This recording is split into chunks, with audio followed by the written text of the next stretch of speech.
Look at me. I'm sending messages on my cellular telephone device. Those of you at home may watch along also with your cellular telephone device. Be sure to push the keypads on your teletext now.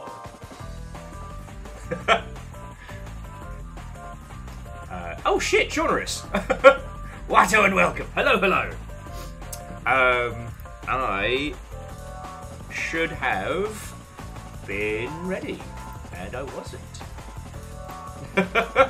No, seriously, but also, first! It's yours. Let me update the wall. Alright, Shaunerus, and good news, friend. That puts you in the lead. With everybody else at 1, and you at 2. Legend, Lost and Found, Wraith, I've missed you all something chronic. How are you? Watto and welcome! It's good to see you, friends. It's good to see you.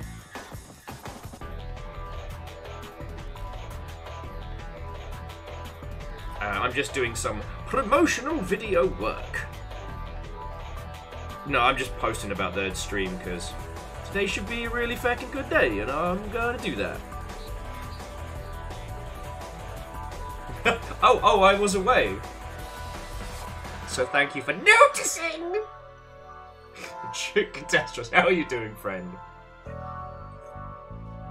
Sorry it wasn't sooner. I was getting the dags out and getting caffeinated.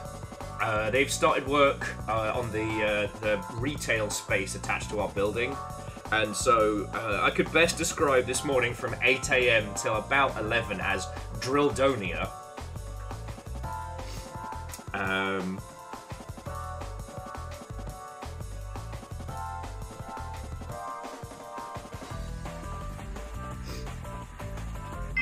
So hey! Welcome back from Cosmic Travels. I have so many stories. Legend, fucking thank you. It's not going to make a dent on J-Post.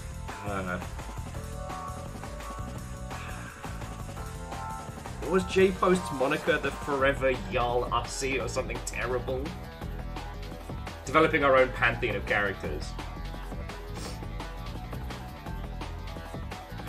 Well, so Ray, the goal is still to like start at noon, hit the games at 1. But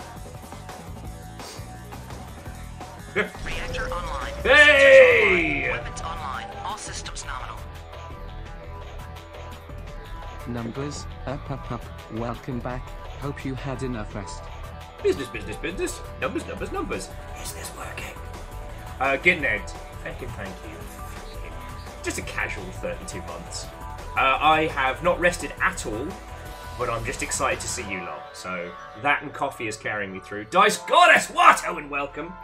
And hang on, I've got my bloody code. I've started doing the new pin board, so your shit's got pride of place. So yeah. I believe these 2 pins here were from the Dice Goddess directly. Shitaru, Watto and welcome! Come on in, friends. I gotta say, the amount of like Longship and Longship adjacent hangs at GDC was amazing. Feeling like I've got my own little tribe. It's great. Feels real good. Dustin, been 1,000 years. Watto and welcome. And before you ask, yes, it is the P&O 3 soundtrack. Online. Weapons online. All systems nominal. So many months. Feels like it's been more. You know what, Dice? It does. But like, we live in a post-time age. Time truncation is real. Shit's weird. Hey! Will, I just got started, but I have not told any tales yet. However, I still got it. 2 pissheads that got 6 swords while on the lash.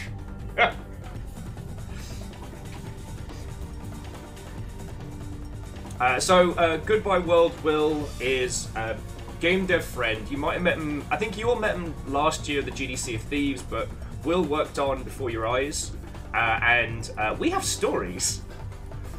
But, like, those are Tuesday night stories. We've got a lot of tales to get through, so Will, if you want to go grab yourself like a cup of tea or coffee, I'm gonna say hi to everybody, and yeah, we'll roll on into the GDC story swap meet. Depending on how today goes, like, I might invite some GDC attendees for like a little phone-in show. We'll see how it goes. And if we run out of stories, then I'm probably going to play more Pacific Drive, because I know we're playing it on on Thursday, but I have a craving. Jeffrey Watton, welcome. Coming in, friends, coming in.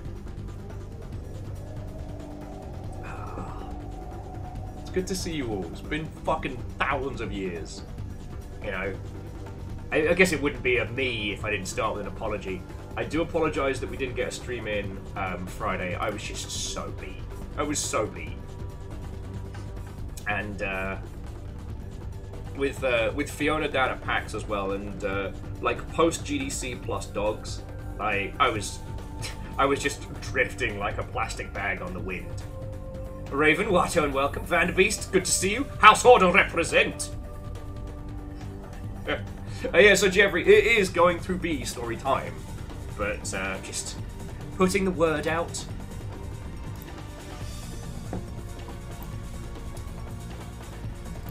Oh, excuse me. And Vanderbeest, thank you for your pint glass. I also want to hear your tales, friends. The Dice Goddess apparently got stuck on a plane full of like teenagers with free coffee, which sounds like the start of a fucking bit about Glee. Oh, sorry. Lord Lost and Found says they were house sitting for a friend. Went through Pacific Drive in like a 20-hour binge. God, that would be awesome. Lost Flowers, hello, hello, down on the Dwarf.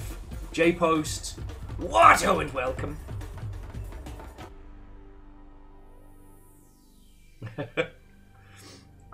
So yeah, so friends, grab yourself a cup of tea, cup of coffee, whatever you fancy. As I said, this is the GDC story swap meet. I'll provide you with my stories, and you can share yours.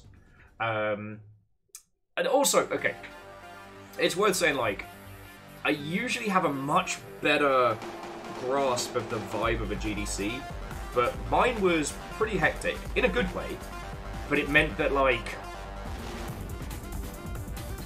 I didn't quite get the same, like, usually I can get a really good overarching feel for everything, but this I was as much a dice in the craps table of the games industry as anyone else, so I'm really interested to get as many perspectives as possible today.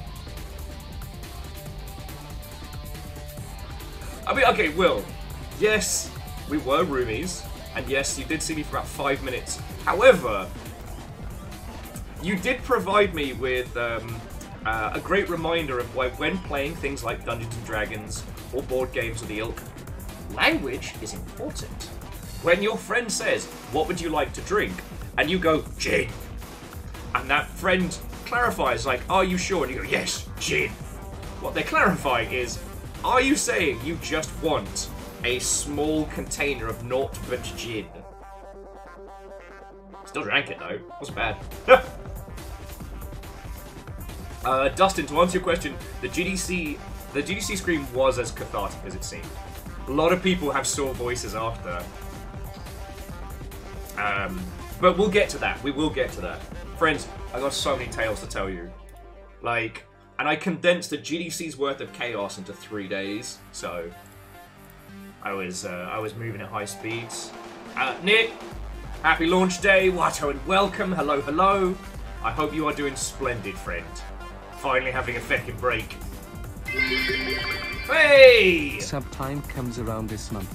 I'm eager to hear your GDC times. Oh, good, because I have stories of great victories, of crushed dreams, of idiocy incarnate. I have tales of joy, of tragedy, and of fucking hilarity. So, come on in, friends, come on in.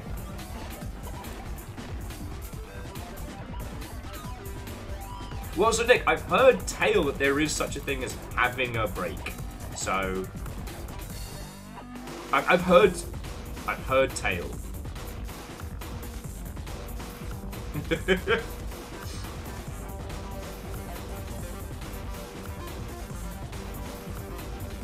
Oh yeah, and like, Will, I wholeheartedly agree with you. When you reach a certain level of like broke indie or like indie, if someone hands you a beverage, It'd be rude not to.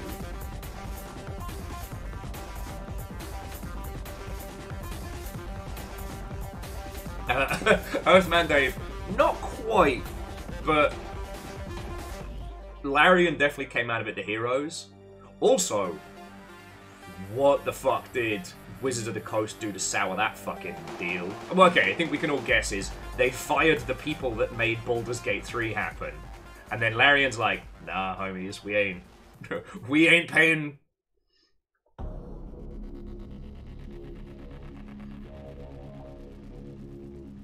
And Angelos, that is a very good point. But we'll get to the tales. Oh, sorry, Angelos, I got your message. I've been running hot. I don't think I'm going to be able to get away Saturday evening because Fiona is working SakuraCon this weekend, which may or may not impact streams. However, I'm going to be basically dog-sitting and trying to work at the same time. So I want to say I can sneak away to Cap Hill, but it's highly unlikely. God, I hate that the wiki feet are... I hate that that's a thing. But yes, friends, coming in. Now is the time to grab yourself tea, coffee, blood of your enemies, blood of my enemies. Oh, yeah, and we will get to that. Because the last year's pumpkin mead picture popped up on my my memories, and I'm just like, oh, I'm glad we finally got to get it, you know. So Lost Flowers, I haven't been to TennoCon, but where do they hold it? Because I know a lot of us have been to a lot of conventions, and there's only so many convention areas in the world. Ah, way cool. Well, Lance, just remember, the Pine Box is uphill, but it is worth it. So. Oh yeah, no, and the mead was fucking great, but yeah. I'm gonna natter with your good selves until Dinobot does its ruddy job.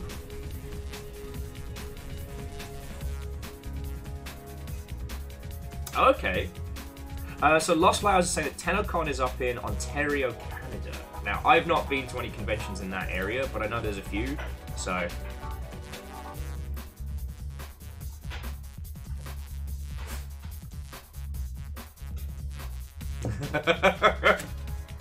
Wraith, I know exactly how you feel. Okay. So, coming in, friends, coming in. So, as an aside, while we're waiting for people to get on in, a reminder that this year is such a bumper crop for incredible games that I'm still finding games that I didn't know about. I found out about one that launched in February, which is like a quasi-pictographical, like, language exploration game called Kevin, which looks fucking brilliant. And Goodbye Monsters, which I posted in Discord yesterday. If you like... No, you know what? Goodbye Monster is technically a text adventure with some UI. It is, however, unlike anything else I have seen. And it's so good. If you check Free Games Alert in Discord, it's just there. Costs nothing. Apparently it was a student project. And Legend, I think you called it when you described it like similar to like... I don't want to say post-Homestuck, but it's very like surrealist writing. The thing it reminded me of is, and I always get the name wrong, but the faux American football short story about satellites talking to each other.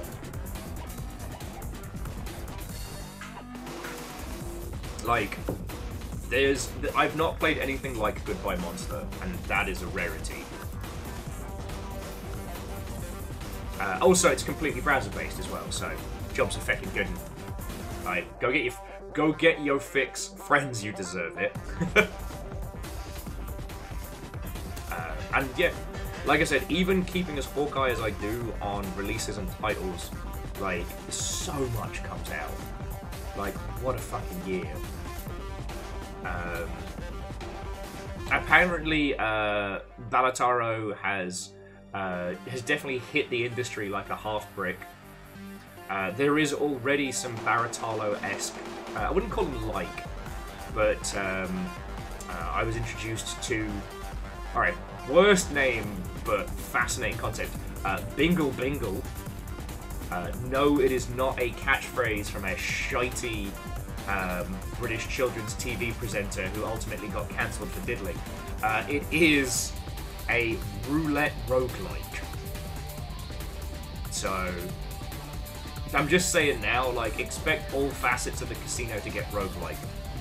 Earthman Dave, yes, that is the short story I was talking about. Which, if you haven't read, friends, is one of the best, like, non-linear fictions. It was fucking hard to find the,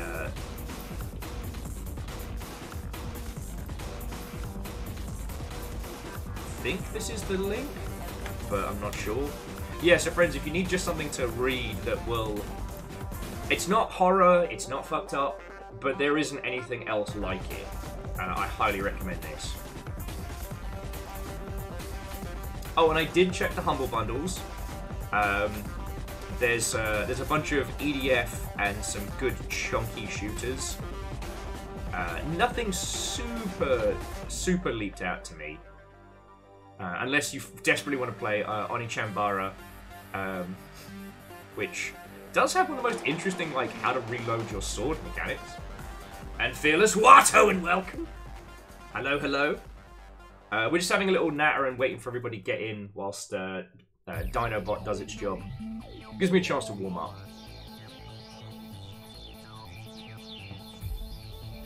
I did notice that they added some of... just as a skin, but they added a little nod to Balataro in Backpack Battles, which has been my other thing. God, I cannot wait for that to be multiplayer. It's going to be feckin' good. Sorry, not multiplayer, but I can't wait for, like, private matches of that one. It's going to be so good. So, whilst we're in Fafamancy, let me take you through this week before we start trading tales. So today is GDC recap, and essentially like a little story swap meet. For those of you that would like and were at GDC just gone, I'll be opening up the green room for conversations and chat a little bit, because I really want to get multiple perspectives of this GDC just gone. I think that this one was unlike any other, okay, this isn't a cop-out, but this GDC just gone was a lot of different things to people in a lot of different ways, and more so than any other GDC, and that's something that I want to talk about later today. If we end up finishing our swap meet early, I am going to play Pacific Drive, but in my defense, I fucking love that game and I haven't played in ages.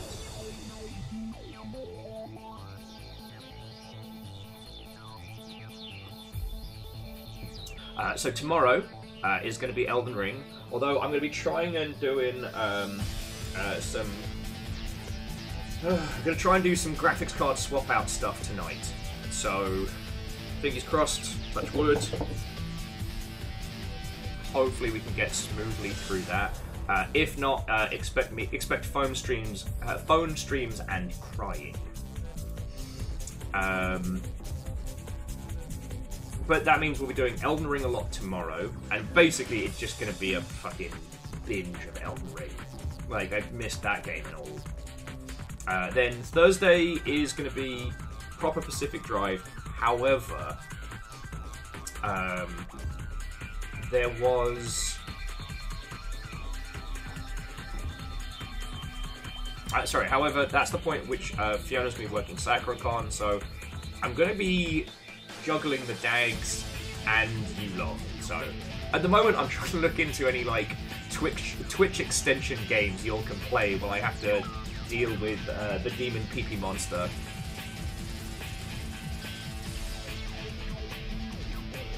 Okay, Legend, Cry Karma. That's on you lot. That's a different kind of cry and you know it.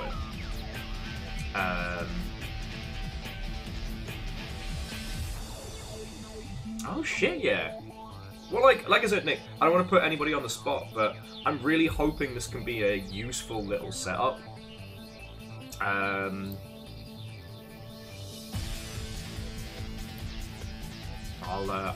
blab at a couple of people in a bit and see if they're up for jumping on as well. Like I said, what I want to provide for you all for VOD watchers of the future, is as much of a comprehensive understanding of this GDC as possible, because these are unprecedented times, right? You know, we've had crashes in the industry before, but none like this. You know, we've been in strange places as an overarching art medium, but like this is something fucking weird and new, and I don't have the same perspective of this GDC that I would in previous ones. So Fearless, I might take you up on that one. I'll blep at you after. Yeah, I'll blep at you afters, because I could definitely use an extra pair of hands with somebody that like understands the wee baby Amos. But we'll talk about that later. Oh, and Lance, I'm pretty sure there is a demon PP monster for Bloodborne. There's no way there isn't either a wet monster or a phallic monster. Sorry, and Biggs, Watto, and welcome. Raven, I don't know if I said hello, but lovely to have you back. It's good to see you all, friends. Alright? I had grand ideas that I was going to do, you know, more, even just like little videos like last year from GDC. You'll notice that did not happen. It was, because I was only there, well, I got in Sunday night a little bit late, but it was Monday, Tuesday, Wednesday. And then I just partied through Wednesday night, got on a flight at like 6 o'clock in the morning, and then was here, and then immediately looking after the dags. So, like, I've been moving at Mark 3 pretty much from the last time you saw me. So, there also wasn't a lot to stream of GDC, and that's something we'll get into in a little bit.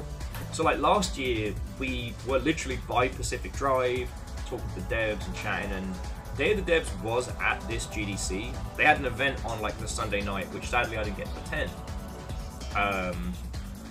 But it was very sparse. At least like the actual, like, the show floor, the entity, was very sparse. And Hookshot, yeah, I'm back. Missed you, friendo.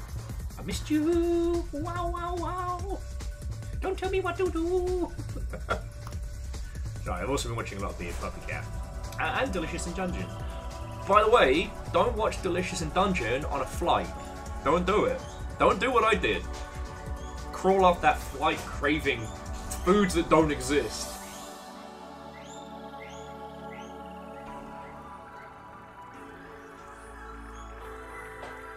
Yeah, the Nuggies get it. They're just bullying Fiona for more salad.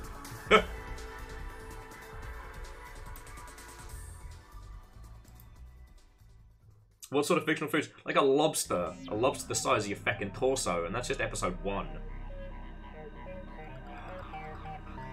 Studio Trigger using all of their artistic skills to do psychological damage to your stomach. Captain Stephanie Barnes, Watto, and welcome. Hello, hello. Coming in, friends, coming in.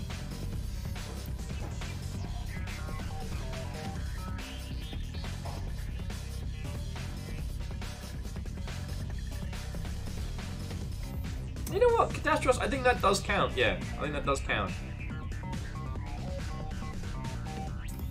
Of course, Dinobot's dragging its ass today. I'm gonna give Dinobot another, like, 5 minutes, and then I'll give it a kick in the arse.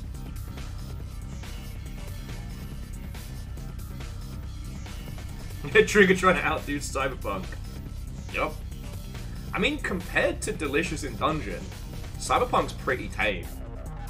And I know that sounds feckin' wild, but, like, Cyberpunk is kind of like Diet Gurren Lagann when you think about like the overall animation style and things.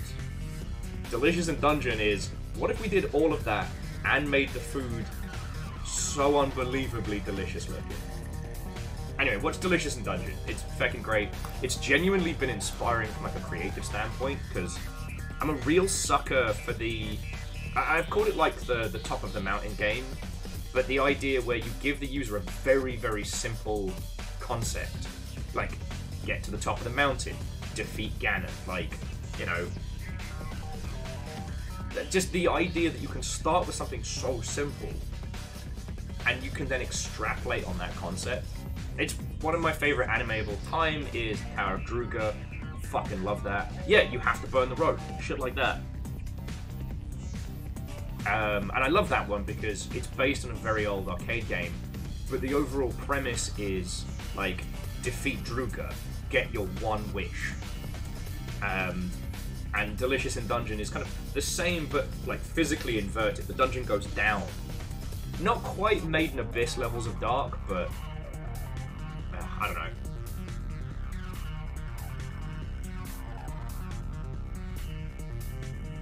know. Wait, how is Odin's Sphere a simple premise? You're a child with a cat reading 6 interconnected stories about fairies, giants, and elves with under... That's not simple at all! I feel like this is that Ninja Sex Party bit of, explain the plot of your game simply.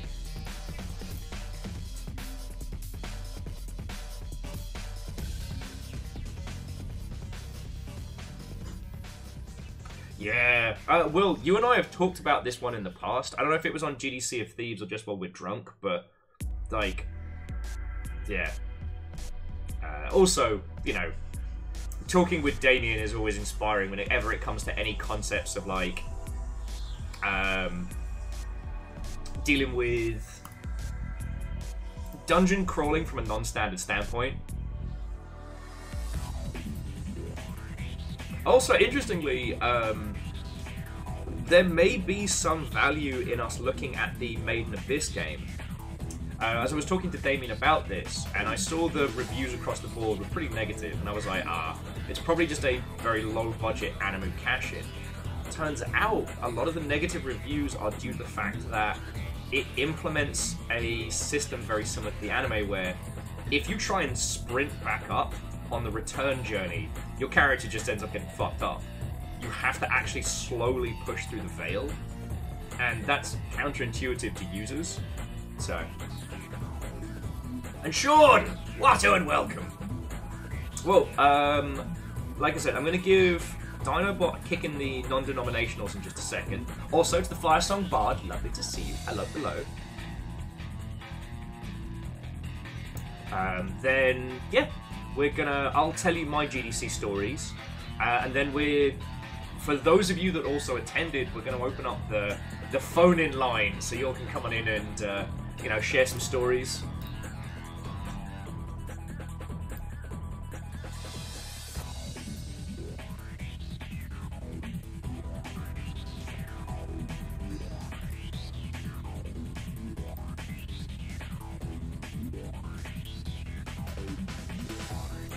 This is going to be a good day. I'm fucking happy to be back, friends, you know. I missed you all.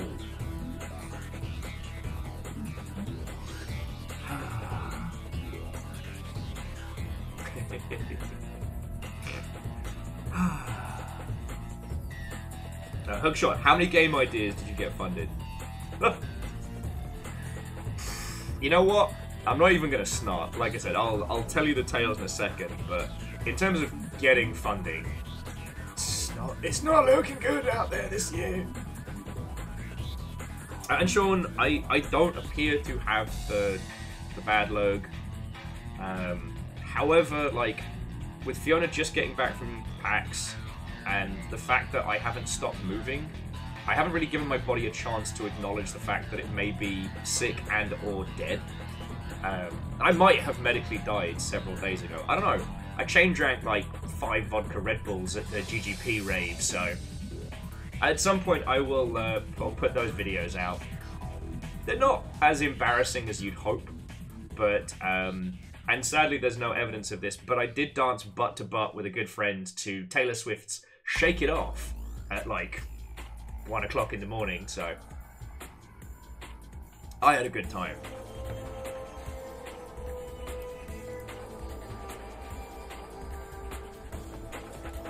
Yeah, and Will, I'm so sad I didn't get to do the DNA layout the following day, because that was Metroid Metal and a bunch of incredible acts.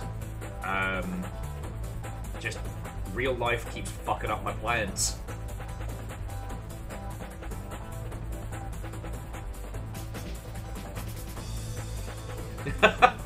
Sorry, Lance was saying it's Mr. Burns syndrome. Only the viruses all get stuck in the door and then drowned with gin. Yeah. Sanitize. You use hand sanitizer for the outside and you use gin for the inside. Sanitized.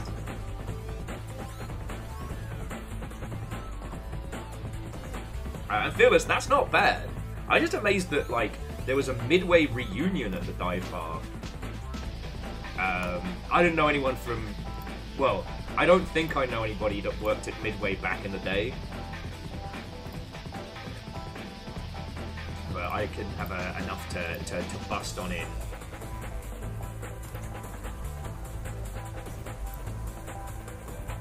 I didn't take as much in the way of photos of everything as I would have usually done. Okay, so Dinobot's being a POS. So let's give it a kick in the non-denominationals.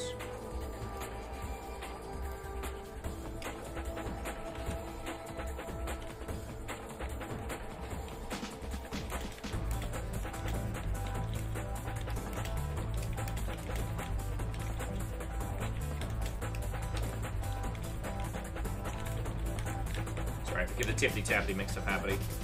Just putting out the stream live alert.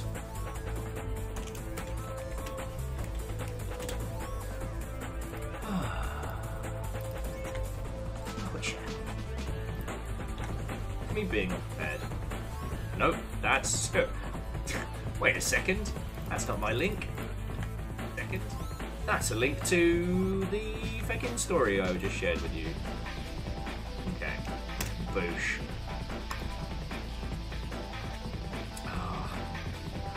And look, so, like, Will... sorry, the event that Will's talking about with the mosh pit and the Metroid Metal is an event called POW. It happens every year alongside GDC. It's really fucking good. And it's usually like my yearly pilgrimage. Hey, numbers. Oh, Wraith, I'm glad you noticed, yeah. Dinobot was dragging its feet, so I wanted to get everybody in before we start telling tales. Yeah, I'm just trying to decide if I'm gonna... Reactor online. Hey! Online. Weapons online. All systems nominal. That is a lot of months. Wolfcrad. What? Like, that is a lot of months. No lie.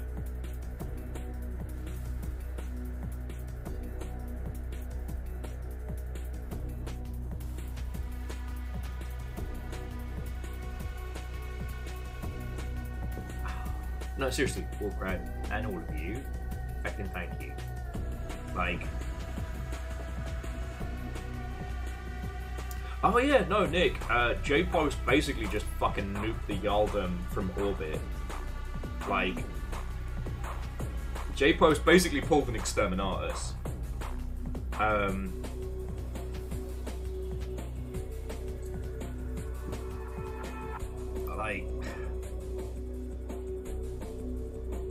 Like, earlier on, Legend threw in, like, 1,000 bits. 1,000 bits is $10. Not all math puns are terrible. Just some. Ehrman, thank you kindly. To Vanderbeest and Shitaru, sorry, your pint glass got wrecked. That is $10. That is a huge amount of money. And Ehrman, seriously, thank you. You know, survive till 25 is real, and I'm... Okay. Hang on. Let me shift this up, because we're getting into...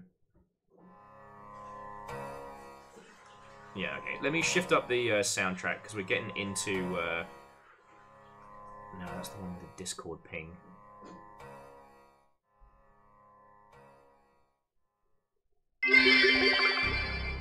I think I broke my finger. On the other hand, I'm okay. Wolfcran, thank you kindly. There we go. Alright, so let's get back my emotional support 90s, 2000s jungle. Okay. So here's what I want to say to start off with. Is like, I've been saying thank you to you lot pretty consistently, and I stand by that. I basically felt like I had fucking survivor's guilt this whole GDC. Because, like, times are bad. Right? So many people were on the hunt for work or on the hunt for funding, and I felt really fucking jammy. Alright? What the fuck? I ever talked about how Edam is the weirdest cheese? It's made backwards. What the shit?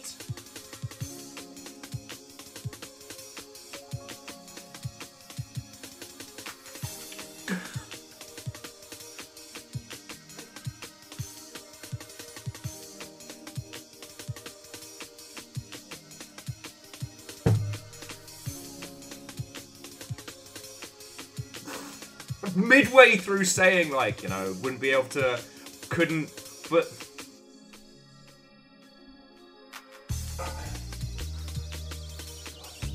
Okay. Okay.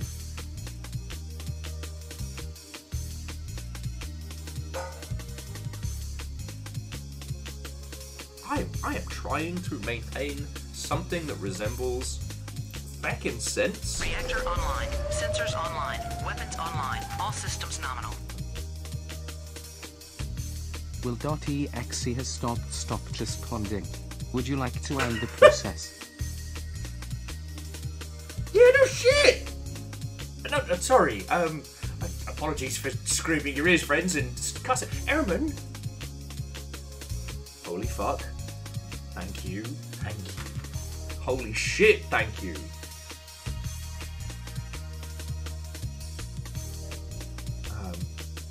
And sorry, and Favour 6, obviously. Obviously. That was your title, the Forever Yal Ussi. Meaning we have Shadow of the Yal Ussis, Yal Infinitus, and the Forever Yal Ussi. I don't know if anybody's still editing the long ship wiki, but we now have a page of famous Yarls.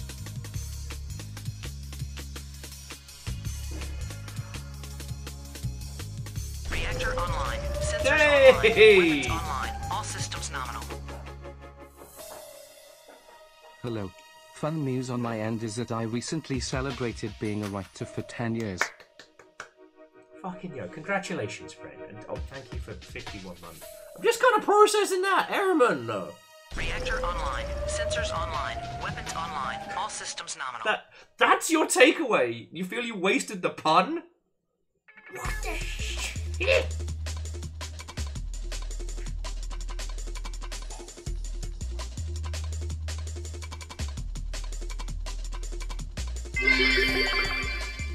Take my last bits until payday. Oh no, Jimami, thank you. Like I've said before, like 200 bits is a lot of money to throw at a person. Like $10 is fucking loads. Fucking yo!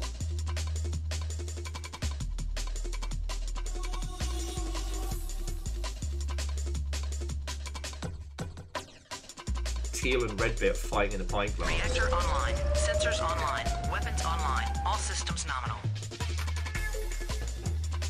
Welcome back, Hype. Did you miss this? I absolutely fucking did. I missed you lot something fierce. I'm just feeling. Reactor online. Sensors online. Weapons online. All systems nominal. Greetings and what ho, friends. I have once again come in at a time. Well, yes! Sorry, to those of you waiting in the wings for GDC style, I was not expecting this!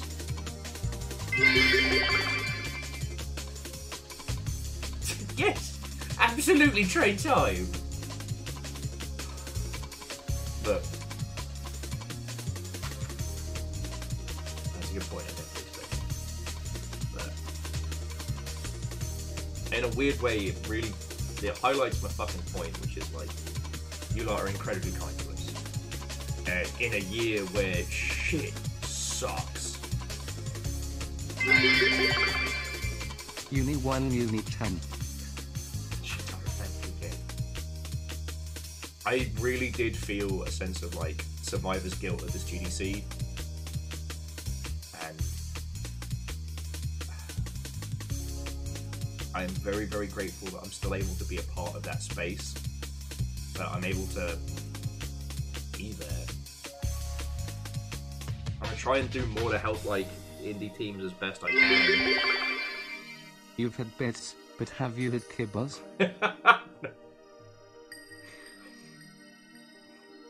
Fearless, thank you, friend. Fucking hell.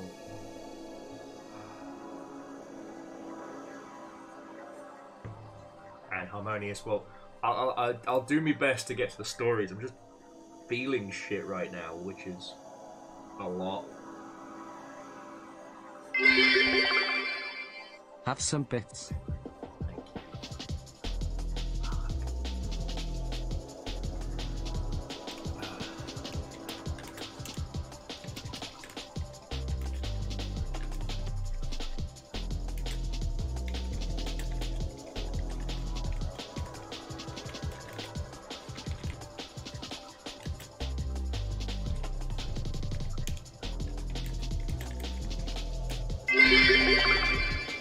It's a quiet post GDC day. Yeah, super quiet. Super quiet. Araman saw where cohesive conversation and storytelling was going and went, not on my watch, fucko. Thank you. Fucking yo! Bryce, how are you doing? These lovable dingleberries have decided it's not story time yet. Weapons online. All systems nominal. Hello again. Somehow it's nearly been 2 years, apparently. Swan Dragon, obviously, thank you. We're in a post-time age. Like, it doesn't make any sense anymore. Extending train. Yeah, no, it's still going. I even forgot to put the fucking... I have a thing for this.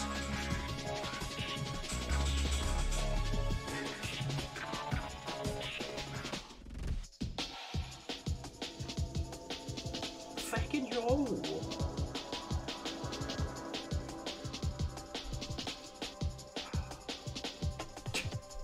Well, you're right, Jeffrey, and I'm very, very sorry. I'm throwing you some bits to tell you about a new magic card called Holy Cow. I'm not sure if I'm more mad about the pun or the fact that it's an ox angel and now a cow. Fucking yo. Wait, is that Fallout? Is that new set? I've lost track of what sets are where and how. Fucking yo.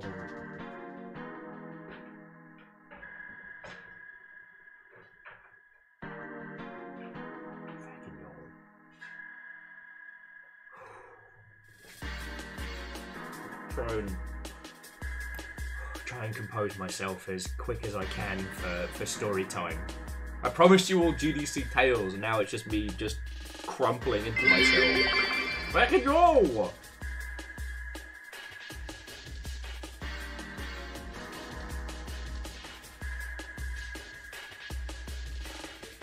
Oh, way cool.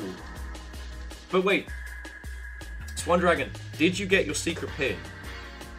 Please tell me I gave you your secret pin.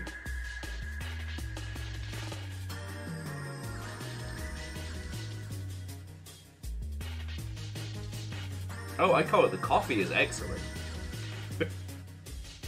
And Nick, while you are correct, this is a great demonstration that what I play while streaming and what you lot are playing is two separate games. Oh no! Swan Dragon, I'm so sorry. I'm so sorry.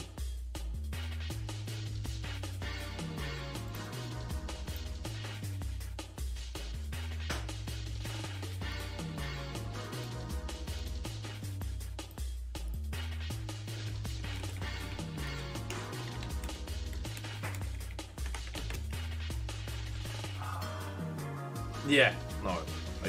There will be another time. And pins was definitely the right shout for this year.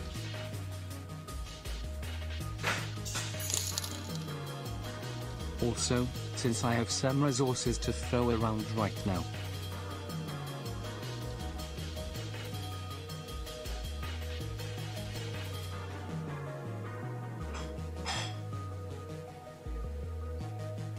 Fucking yo. Never lay down. Go lay down.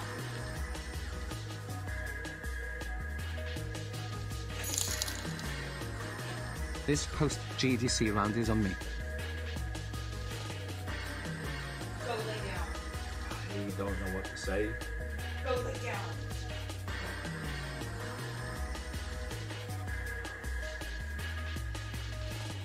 No, Harmonious, like, fucking thank you.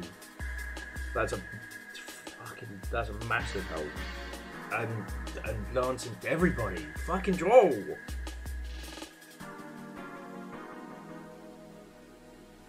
I'm sorry, there are so many threads, and I am very grateful, very overwhelmed. I am holding it together.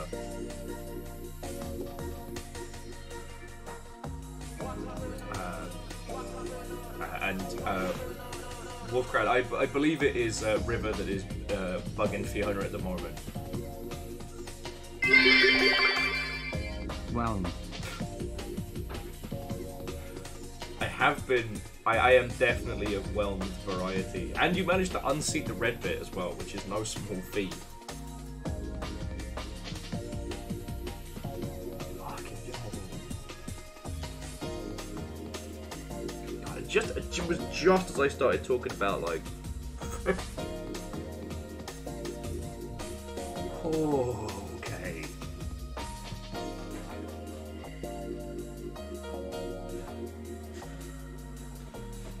You could sense it. You could sense it on the wind.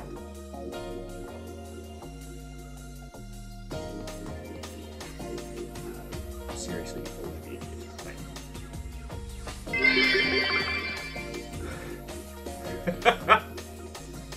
This mood, big mood all round. Thank you. Fucking thank you all! Alright, look. It ties back into what I was saying, like.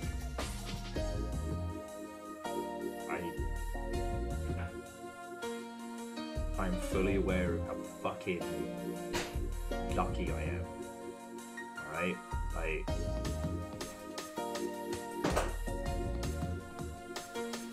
At a time when so many people have so much going on, the fact that I'm able to spend my days hanging out with you lot and still be part of the industry is fucking amazing. And I genuinely have, like I said, a survivor's guilt is the best thing I can think of, you know? Thank you all. Holy shit. And yes, you all did manage to knock a blip off of J-Post. Just no small feat. Thank you.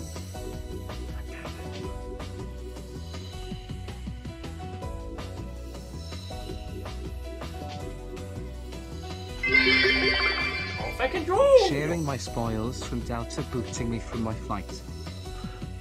I thought the train was done. I thought I was safe.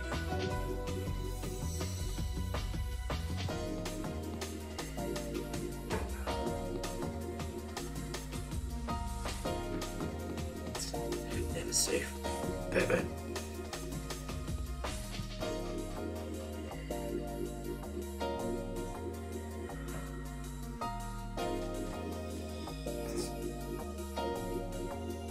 I should just give up on thinking. That's what keeps getting me into trouble.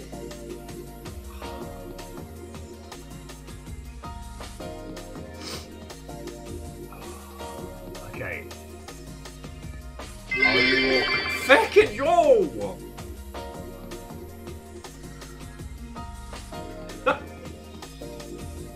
Fucking yo! Still going.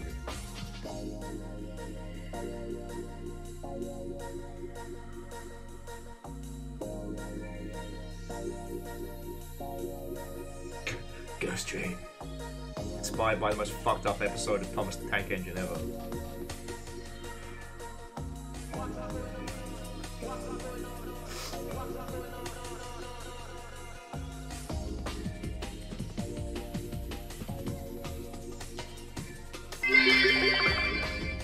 Suplex the ghost train. There's so much going on. So J-Post, 1 million thank you. I did get a message this morning that something has arrived at the PO box, so I will try and get that as soon as. And I'll make sure there's a broadcast mail day. Kaolu, Watto, and welcome.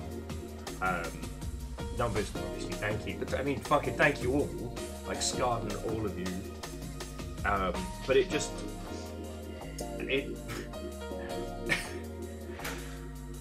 What made me chortle is I just realised how this came to be, which is the attempted suplex going horribly wrong. Okay, Scott, have a lovely rest of your day. Thank you. Oh. And Fable 6, don't you work in a theme park? Like, that's not just like a high street Greg's donut for 7 quid. That's a theme park donut. Megan, you still going? I'm trying to hold my shit together, barely. Fuck. Lizzie, I haven't even gotten to the GDC stories yet. Feeling.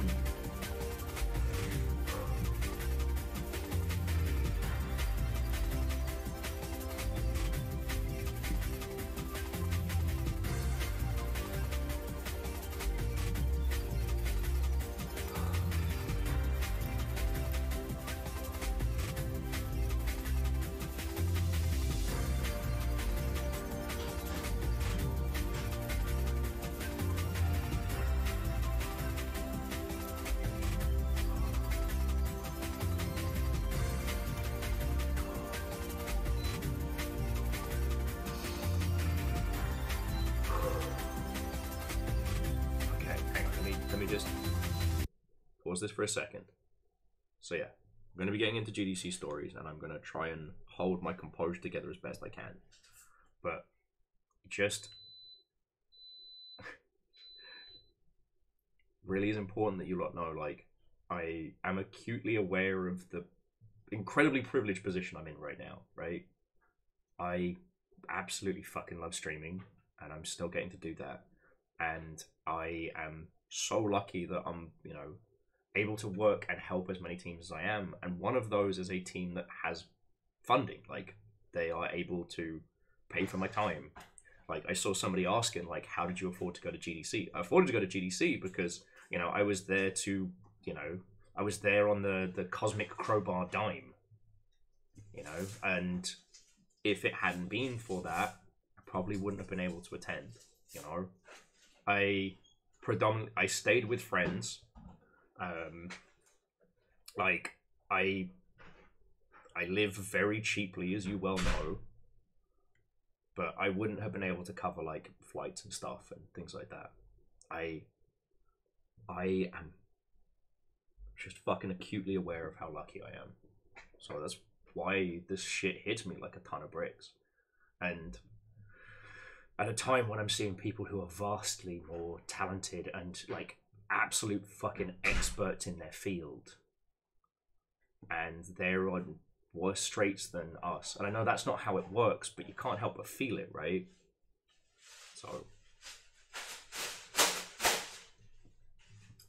when I say thank you, I really fucking mean it.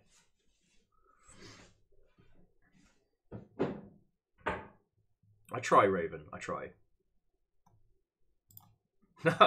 No, Hookshot. I've killed a part of my brain for imposter syndrome. I'm just being truthful. Like, I'm good, but there are better. You know, I'm very skilled at what I do, but there are legends. You know, so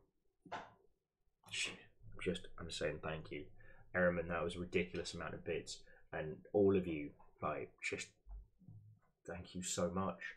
You know, Harmonious, that's a fuck ton of cash.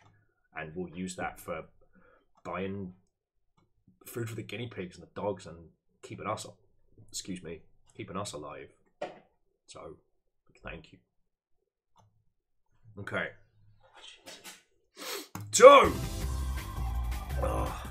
fighting back tears. Who's ready for some GDC stories, eh? Who's ready for some GDC stories? I'm gonna switch it to podcasts and chat shows, because talk shows and podcasts. So here's what we're gonna do. I'm gonna tell you my stories. So we're gonna go through the 4 days, and then I'll start opening the pit up, and we'll do quick little like voice chat type stuff, like have somebody on for just for a little bit, and then roll from there. Oh, bear with me just a second, friends. Just a second.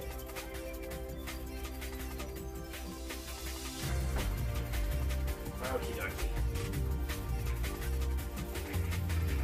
Okie dokie. Oh my word. Whew. You lot know how to discombobulate a person. So, gather ye round, friends, cohorts, and miscreants. I have tales of you of GDC, of video games, industries, and gin, most frequently. If you'd like to be, you get to pull that. Okay, so as I said, I'll give you my GDC stories and my tales, and then we'll open the pit up. So as I said, this GDC was predominantly me working for Cosmic Crowbar. I made the case to Steve like weeks back that, like, you know, the moment you hire programmers, you are a game dev team, right? You can do pre-production and concepting and things like that, but once you have programmers actually working on it, be it like grey boxing or what have you, you're a game dev team. And so my goal predominantly for this GDC was twofold. One, see everybody and be like, hello, because I fucking miss the entire industry and they're awesome. But also to introduce Steve to the games industry as a whole, get him used to the fact that unlike other industries, it's not a combative one, it's collaborative, you know? And not to pat myself on the back too hard, I think I did it very well, but we'll get to that. So I hit the airport, when was it, like Sunday afternoon? Oh. And apparently Aloy says hi. Hello. I hit the airport Sunday night, it's pretty feckin'... Hey! Captain Hillian, your timing is perfect! What-ho and welcome! It goes splendid. I was just about to start my GDC tales, so your timing really is perfect. Just quickly, how was your stream? What were you up to? Tell me your tales. So yeah. So Sunday night, Sunday afternoon, I hit the airport. For whatever reason, it's rammed and my flight's a little bit delayed, so, you know, whatever. I'm kind of moving at the speed of sound, so I get my pass, I get through security. Security was an absolute, just like, chock-a-block nightmare, but got through it. Then started looking at my gate, where I'm going. I look at my ticket, and my number is surprisingly high. I would say, like, you know, not a large number, but it's a very small number, and I'm like, well, that's weird. Turns out that Steve had snuck me an upgrade, so I was very happy. Like, I'm not usually the kind of person that can afford to fly fancy, and it was a lovely little surprise. So, yes, I did get all the free gin that I could. Again, my mistake was watching Delicious and Dungeon on the plane. That was stupid. This made me incredibly hungry. Oh, Verdant, Watto, and welcome. Oh yeah, Captain Hillian, congratulations on that, yo. Yes, lads, a flight of fancy, if you will. The only really noteworthy thing on that flight was I found out what the upper limit for how much gin you can drink on a flight is. and it's however much gin they have on board. I nipped up to get the loo before we started heading into, and I was like, hey, like, how long have we got before we begin descent? And the flight attendant's like, we got like 10, maybe 15 minutes. And I was like, oh, I guess it's not enough time for another gin. And she dead eyes me, like serious as the grave, and it's like, if you don't mind a plastic cup, there's one left. And I'm like, what do you say to that one? I'm like, fuck yes, I want to be the guy that drank all the gin on this plane. So yes, I drank all the gin. Now, I don't know how much gin they started with, so it's not like I came off there steaming drunk, but I did achieve it. Like, all the gin, mine, done, toasted. However, due to all the nonsense that had been going down with the plane being delayed and stuff like that, I didn't get to go to the Day of the Devs meet Sunday evening, which I was a little sad about, but these things happen. So I pretty much just landed, hung out with Star and Star's partner, Star St. Germain, who you'll know from some Sea of Thieves nights, and from the Bureau of Multiversal Affairs. Well, Ray, I was tempted to say that, but I wanted to pretend to be classy.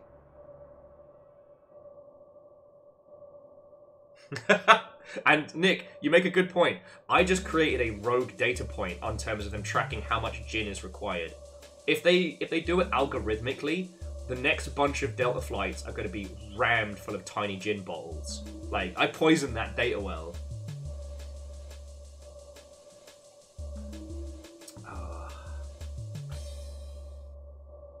I think. Sorry, I'm trying to think the worst thing I ever drank out of.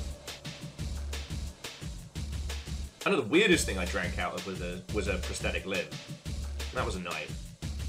Anyway, so land, hang out with Stanislav's partner, and then it's just immediately into the Monday of GDC. And the best way I can describe day one was like high-speed will flail. Like, I looked like a promo for the new Fraggle Rock. I'm just running around the garden seeing friendos and being like, wah! Wah! I went for my one kind of like proper meeting of the day involved Super Duper Burger, which is kind of a tradition at this point. Which was very lovely, and I caught up with a friend. I got a little bit more insight into what's going on with the Saudi investment fund and what they're doing, why they got a fucking booth at PAX. Basically, so while the Saudi investment fund has stupid money, they're not building traditional operations. What they're doing is basically hiring one of their mates and saying, you handle it. And not all of their mates actually understand the ecosystem. They're just the kind of people that interact at that insane level of funding. So that's why the Quidia booth was at PAX, because whoever is the person they've hired to handle that was like, oh, we should do one of those gaming shows that people talk about. As an aside to an aside, from the friends that did attend PAX East, the Quidia booth was very against people filming, especially not filming interviews. And it was a confusingly large setup. No one really understood what they were doing, including the people on the booth. So, like, I'm not saying we need to forgive it because it's funny, but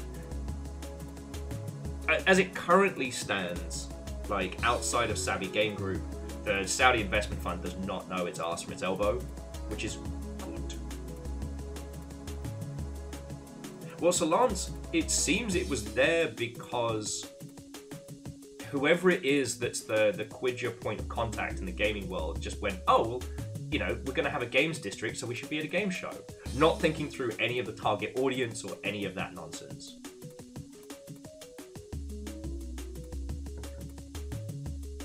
Yeah, so Raven, at least for this booth, it's less insidious than we'd initially anticipated, and you can point and laugh. You know, they spent... they bought the most expensive booth you can for PAX East.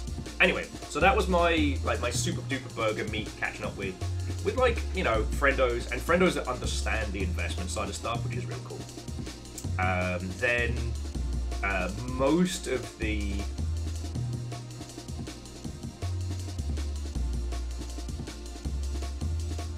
Oh, okay, so Bryce, basically, Qiddiya, it's got really fucking weird spelling, is going to be a tourist city in Saudi Arabia. They announced the last couple of weeks that there is going to be a gaming district, like an esports predominantly gaming district. Now, obviously, we're against this because we are a rainbow flag waving bundle of, you know, of people from all walks of life. You know, the rainbow flag flies above the longship, and predominantly for pretty much most of us, we would be killed, or best jailed for a long time in Saudi Arabia for just being ourselves.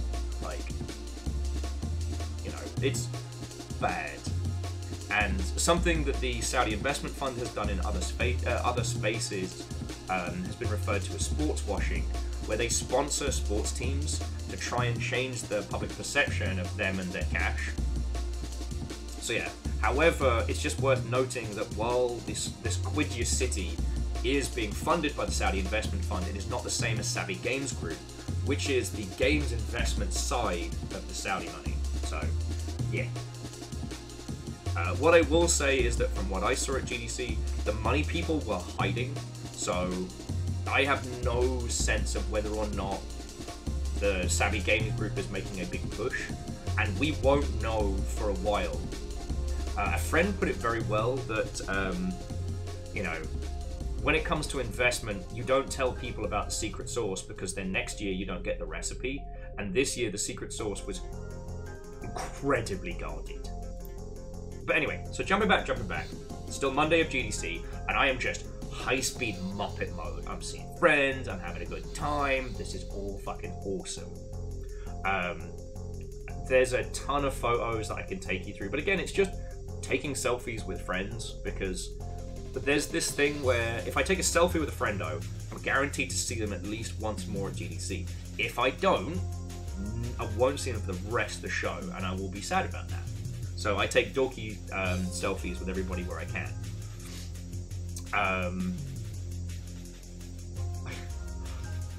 Some of you will be aware of Danny B.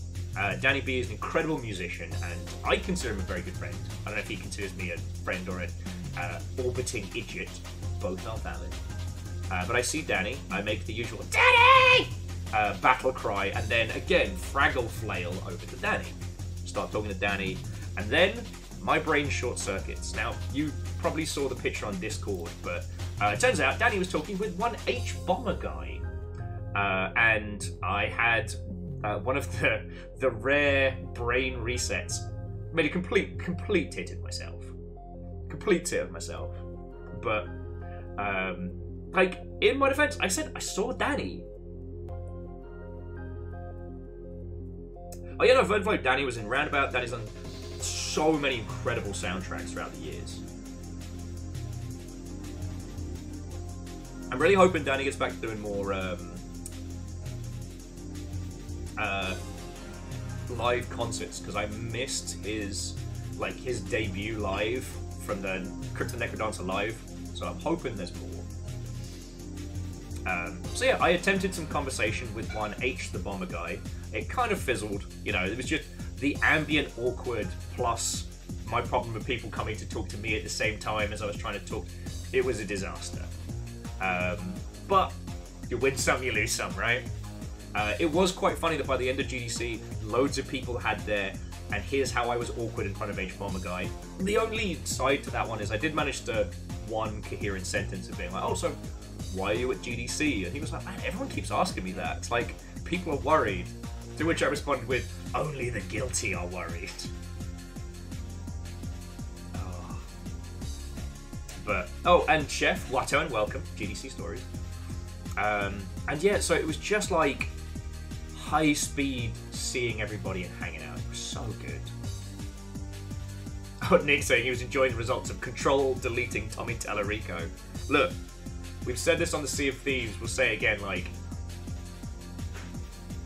with Tommy Tallarico's house being up for sale, there is a potential for the fucking funniest follow-up video of all time. But that's another story.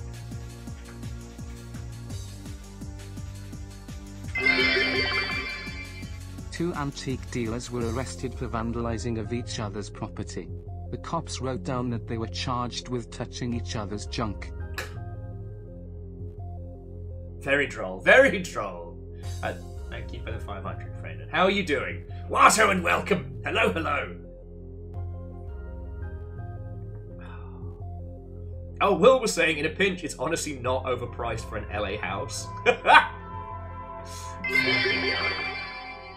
Early necromancy was related to, and most likely evolved from, shamanism, which calls upon spirits such as the ghosts of ancestors. Classical necromancers addressed the dead in a mixture of high-pitched squeaking and low droning, comparable to the trance state mutterings of See, I call BS on that one because that's a massive general oversimplification. Because what we refer to as shamanism is a gajillion different colloquial spiritualisms from more tribalistic times, which predominantly form from psychotropics, which, while not connected, do have similarities. So, but Jackie, thank you kindly. So yeah, you just propped one of my secret interests. But anyway, come on in, friends, come on in. We're doing GDC stories in the ilk. So Hoffers was saying that Tommy Tallarico hasn't been to GDC in years. Very, very true. I only heard tale of him from like musicians and audio people that had done his boot camps 1,000 years ago.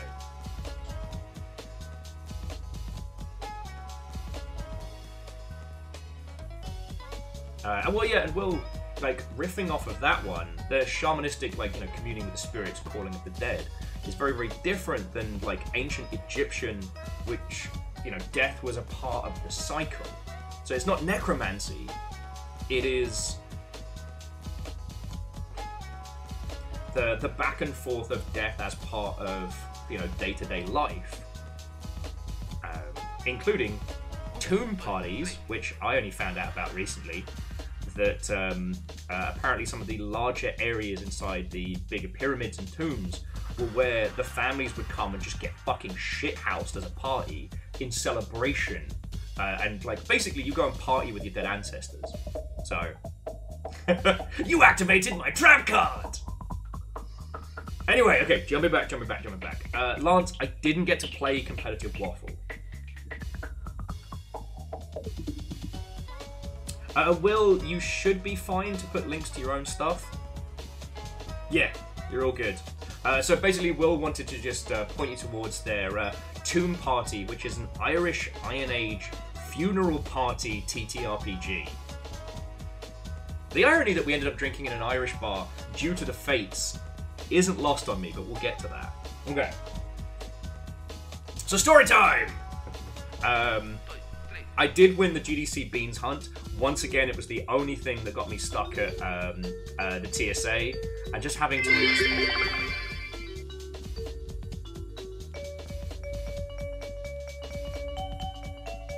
Did I? Sorry, thank you for the 100 bits, friend. It wasn't intentional. Okay, so... I spend most of the Monday of GDC aside from, a couple of, like, actual meetings, just flailing around and seeing everybody. Then we get towards the afternoon. I head to the Games Industry Gathering meet, which was really, really good, which got covered in fucking gamesindustry.biz, which was wild.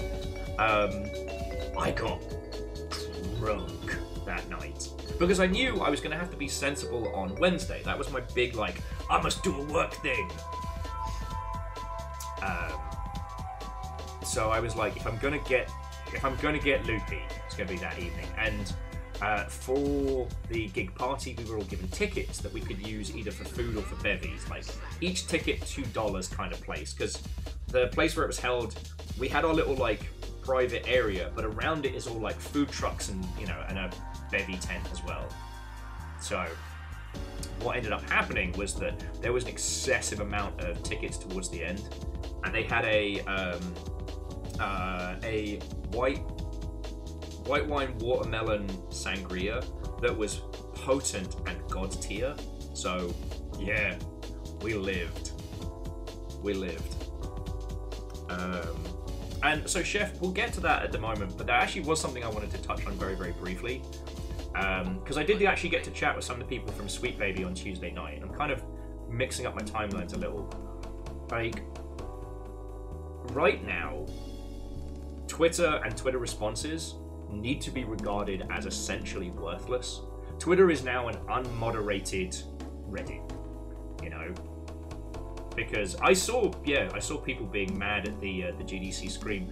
None of them were people of note. It was all bot accounts and throwaways and things like that. And we have to get into this mindset that if, like me, you are stuck on Twitter till it dies, Twitter is not a place of discussion. You post, unless you know the person, their responses are worthless. Delete, block, ignore.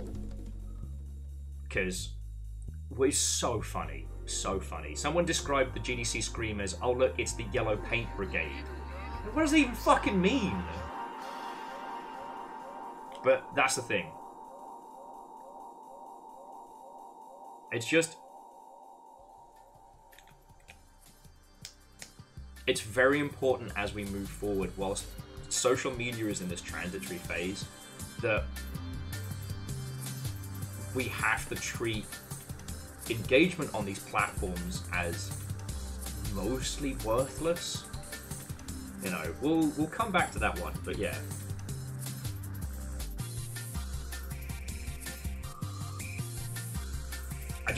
That's an important one, especially as we're going to see worse and worse takes. Next, there were some bad takes for some notable game devs. I mean, there was people getting themselves deleted on fucking LinkedIn.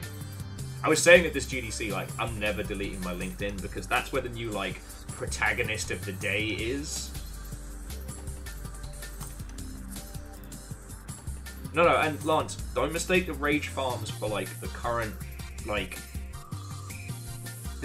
terribleness of social media, alright? But we did talk about that, we'll get to it. Okay, so yeah, so Monday was just hella drinking, went back to the W, saw friends, was just having a great time. And I crushed a man. So, if you don't know it, the W is one of the hotels around GDC. It is a place that I used to joke about. It was terrible that we always ended up there.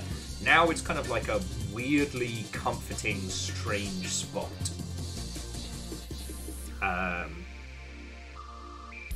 I enjoy seeing weird people there.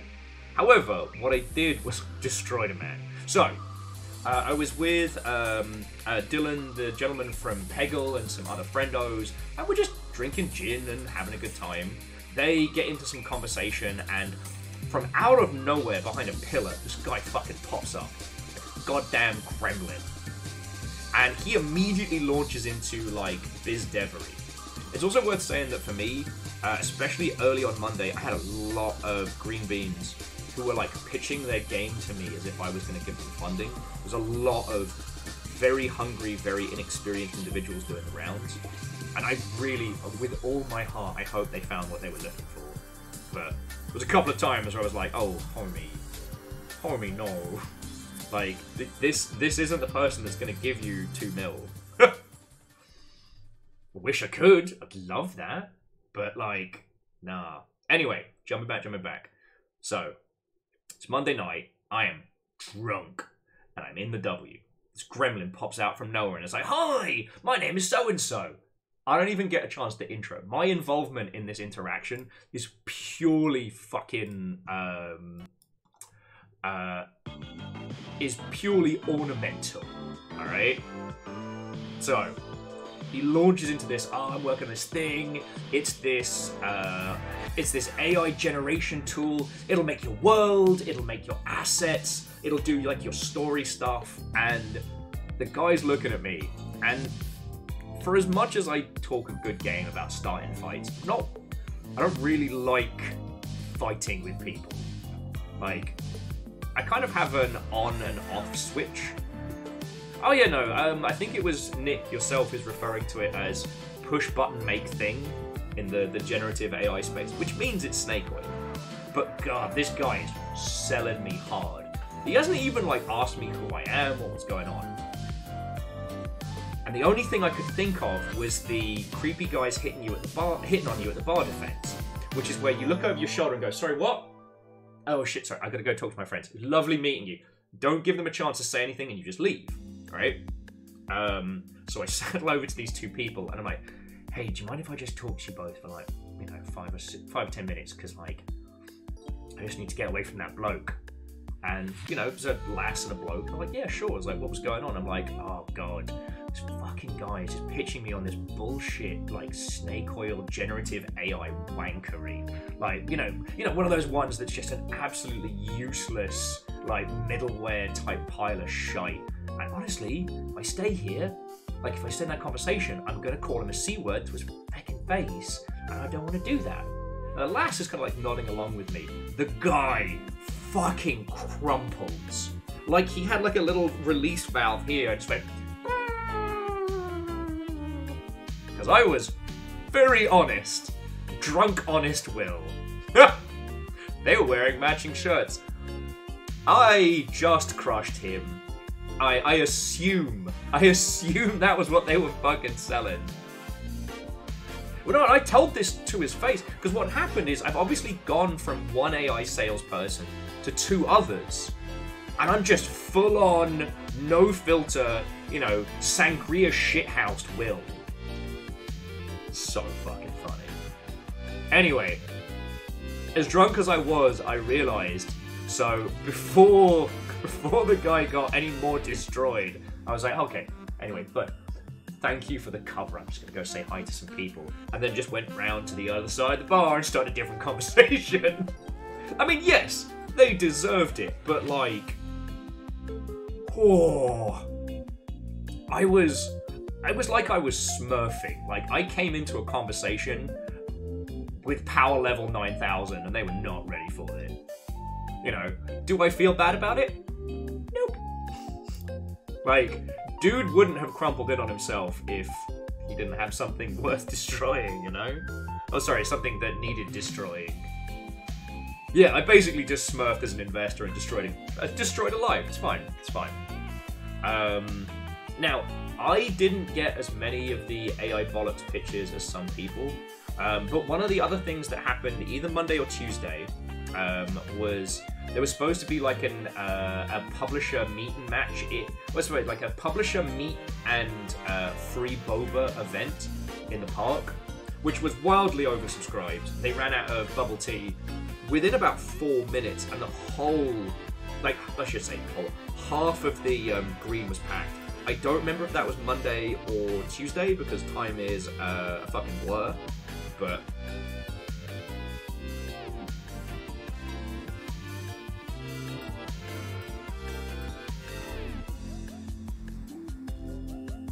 And you know what, Ray? That was what you asked of me. I don't know, the problem with me is that I can't do a bell curve. I can't do a general curve of combativeness. Like, I have to reach a point where I have decided that the conversation is now a fight, and then I turn into a complete, like, then I get fighty. I did have one other interaction with somebody who kept trying to sell me audio software, and they wanted me to do a stream where I made music stuff with all of you lot. And I was like, well, actually, it's not something that I'm very, very good at. And I tried to be like, all right, but let me make some suggestions for your campaign, because what this guy was pitching me was just not going to work. Not from a game dev perspective, not from a streaming perspective. And the dude kept correcting me and being like, no, actually. And I'm like, buddy, pal. I didn't actually snap. I was like, you know what? I forget what I said. It was just a stern, very like, okay. Well, I don't think I'm a good fit for this, but it was wild having someone tell me, no, you're wrong, and I'm right, when I would, for all intents and purposes, be the target audience. The target, you know, for a sales pitch. So bad. So bad. Sir, I have to inform you, this conversation is now a fight. I know. Sorry, that wasn't a very cohesive explanation. It was just more like, there's a point for me, which is a tipping point, where I will get combative. But I can snark up to a point. My point being is that I didn't get fighty. With the guy that ambushed me. Chef, I mean, the stream's going to be going for a good while. And Jeffrey, one of my feedback should be, yeah, try listening to feedback.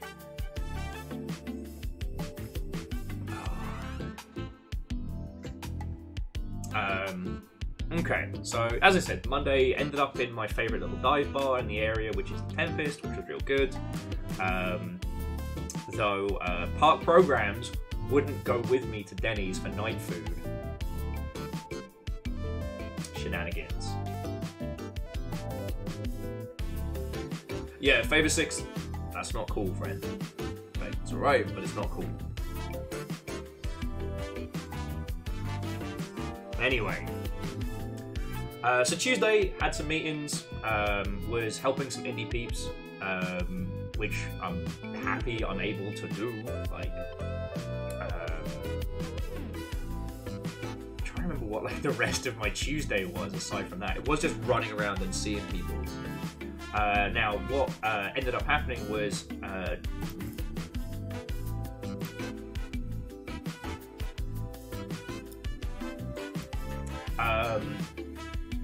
Steve ended up getting into San Francisco earlier than intended, so we went out for bevies, and honestly, I couldn't have asked for a better time. Initially, I tried to take him to the Death Star bar. Once again, the fucking farmers bought out the top of the Marriott, so, God. I didn't get the chance to do my usual, like, watch the fish tank of all the meetings at the Marriott, just because of the speed of this GDC, but let me tell you, I could imagine some funny mistakes of people in the agricultural industry and the games industry accidentally having a meeting. That must have been funny as fuck.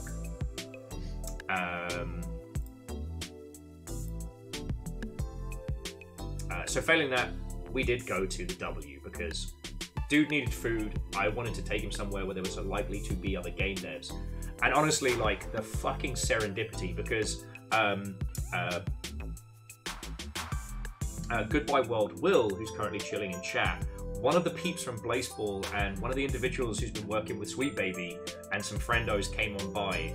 And so, from the get-go, Steve's introduction into the community that is game dev was, you know, wonderful, glorious chaos indies. And I couldn't have asked better. I was Joel from Blazeball, thank you. I need to...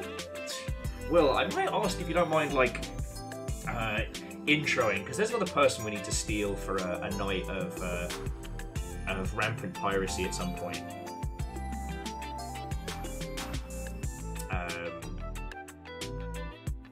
And yeah, it was really cool chatting with them and talking about, like, you know, introducing Steve to the breadth and depth of concept, the breadth and depth of what games can be, you know. If you haven't seen, Before Your Eyes is a beautiful, heartbreaking game. But there's honestly nothing else like it. It is a game where the story progresses every time you blink. And it's beautiful. Blazeball, if you haven't heard of it, is a fake sport that ran throughout the pandemic and was wildly successful with live storytelling elements, very yes and kind of game. And they had recently attempted to go down a paid route, and sadly hadn't had any success with that one.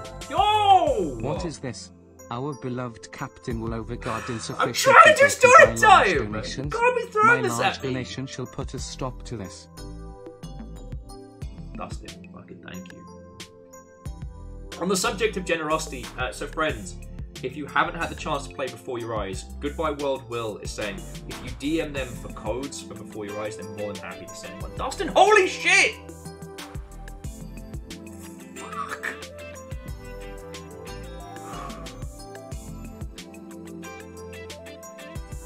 Thank you. Fuck. Yeah, you'll manage to chip 2 ticks off of J-Post. That's not nothing. Thank you. Trying to hold it together. I'm done. Okay, so but no, it was really but yeah. I couldn't have asked for better people to introduce Steve to. Like, people who have worked on non-standard games, who've seen non-standard sides of the industry. Like, again, it was pure chance, but, like, thank you. And as I said, I got to chat with one of the people who actually is working over at Sweet Baby, and, like, the trials and tribulations they're going through. And, like, fingers crossed, touch wood, they're gonna be fine.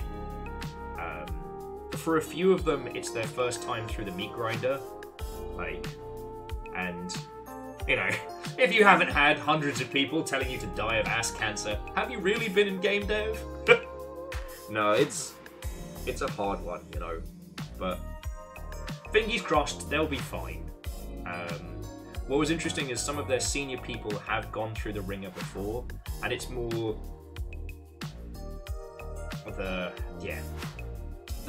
the junior individuals haven't gone through that shit before, and so it's been hitting them extra hard, you know.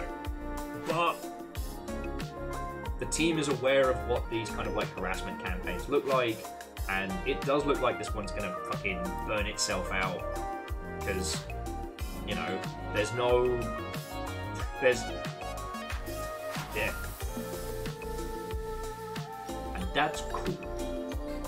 So we don't have to worry. We don't have to worry too much. Just an important one to remember, like, Twitter ain't shit. Twitter responses ain't shit. They don't mean shit. Okay, fucking hell, Dustin. Look at me, I'm holding strong. Okay.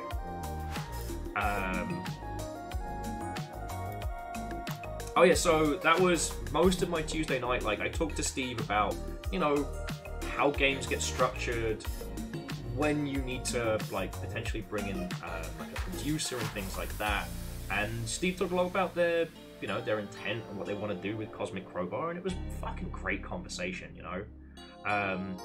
Once the jet lag hit, I just kept drinking with Will and Joel and people, and we tried to grab the squad and go to, what was it, the Tempest. The Tempest had been booked out by Midway. Y'all remember Midway? They were doing a reunion party, which is fucking cool. Like, booking out the Tempest is rad as shit, but, like, that left us in a very strange position where, having spoken about, like, Irish culture and folklore and stuff like that, we ended up in the Irish bar near the Intercontinental. And here's where our story gets funny. So, firstly, we got up there. Will's like, I'm gonna buy you a drink. What do you want? I went, gin. Will's like, you sure? I was like, gin. Will proceeds to buy me a glass of gin. Just gin. Which I did drink, but... then... God, we just chat about, like, you know, video games, life, the universe, and everything. Oh, so as an aside, so Will does this one thing that's fucking cool. Rather than doing traditional business cards, I won't flash your deeds, but Will does tarot cards with the details stuck on the back with a sticker. Now, this year, I got the Six of Swords, or as I like to call it, 2 pissheads do the walk of shame with too many swords. Right? But let me tell you, did that with Steve. Steve drew the Magician and then sent me like a whole load of text about how fucking cool that is. I was like, grrr! Well, no, so Jeffrey, that's the point. I asked for gin. Will clarified if I wanted gin. Show said, a gin and tonic, please. But no, I was like, gin! Gin! So that's what I got. Once again, friends, specificity in tabletop, very important. Otherwise, the GM will use it against you. So Will was saying they don't like gin, so they were confused. Yeah, no, Kaolu, it's a good play. But you've all seen that, like, I didn't do cards this year. I did the Swapmeet bits. But that's another story. Anyway, so yeah, we're drinking and hanging out with Will, talking about, you know, games, tabletop, the life, universe, and everything. A group of individuals came into the bar who may or may not have been game dev. And after I nipped the loo and came back, Will had kind of not quite drunk and staggered, but had tottered over to this group and was chatting with them. My brain went, oh no, we've hit that level of drunk. No, Will made incredibly fast friends with all of them, to the point where they were doing shots. And then I finally got to see Chorby and Emily and cool friends, and it was fucking rad. So, for those who don't know, like, this was Chorby's first GDC, and they were working as one of the CAs, the equivalent of like the enforcers for GDC, and having a fucking great time.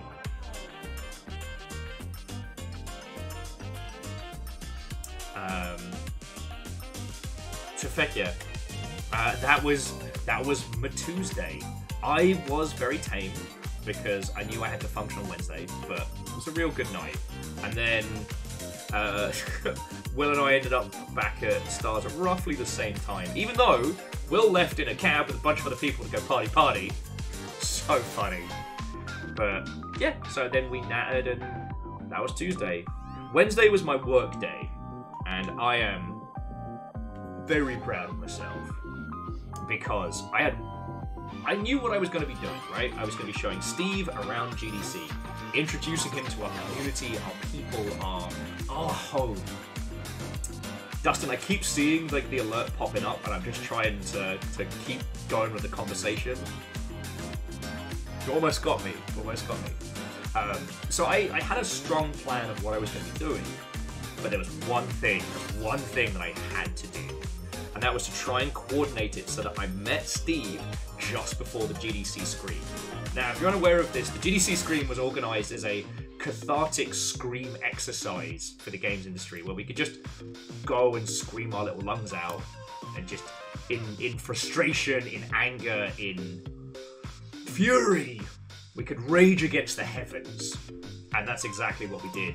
That was technically the start of what I would say is Steve's proper introduction to the game industry, and I'm very proud of this. Now, it is worth noting that, like, Steve has worked with games companies before, but he used to be on the other side. Like, him and Tim Schafer are, like, super good mates, which I was roughly aware, but I underestimated to the extent. It was real cool. But, like, this is, you know...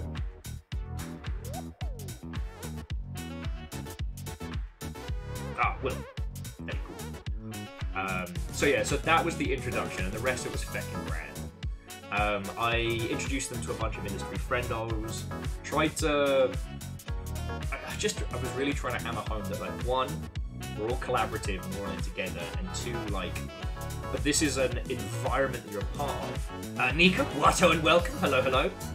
I'm almost done with my GDC stories, but we'll be opening up the pits to others in a sec. The longship's trying to discombobulate me when I'm telling stories, and they're doing a very good job of it. So yeah, so that was a large portion of it. Now, I'm going to shift gears a little bit because, like, you know, Steve might join us on the line later, internet willing, and let me tell you, seeing GDC through his eyes was so wonderful. But this is where we got to talk about, like, what the show actually was like from my perspective, which is very sparse. So if you've not been, so GDC consists of two real entities, right? So North and South Hall are basically like a big old underground massive show floor, right? And then you have West Hall, which is predominantly where the talks and some other stuff are, like Shut Up and Sit Down's lounge and Day of the Devs. In West, it was dead to the world. Usually that place would be rammed full of, like, recruiters or I don't know, like fucking like little tech stands and things. There was 2 stands alongside. So there was 2 stands, then Day of the Devs, and then Shut Up and Sit Down, and nothing else. Like I showed Steve the Shut Up and Sit Down lounge, because if you're doing GDC for the 5 days and you need to take some weight off your feet and just survive, it can be a really good place. Just go play a board game, have a breather. They were up there. It was real cool. I didn't see Matt Lee's. I don't know if he was out. I hope he's doing good. I turned around. There's nothing else on the floor. Like the top floor of West was them. Nothing else. And that whole kind of like, I don't know, sparseness really echoed through the actual physical show of GDC. Now again, the value of GDC is seeing your friendos and or learning some new industry stuff. For people doing the funding dance, it's a different beast, but that's also something that's separate from GDC as a whole. But it was light on the floor. Caffeine, Watto, and welcome. Come on in, friend, come on in.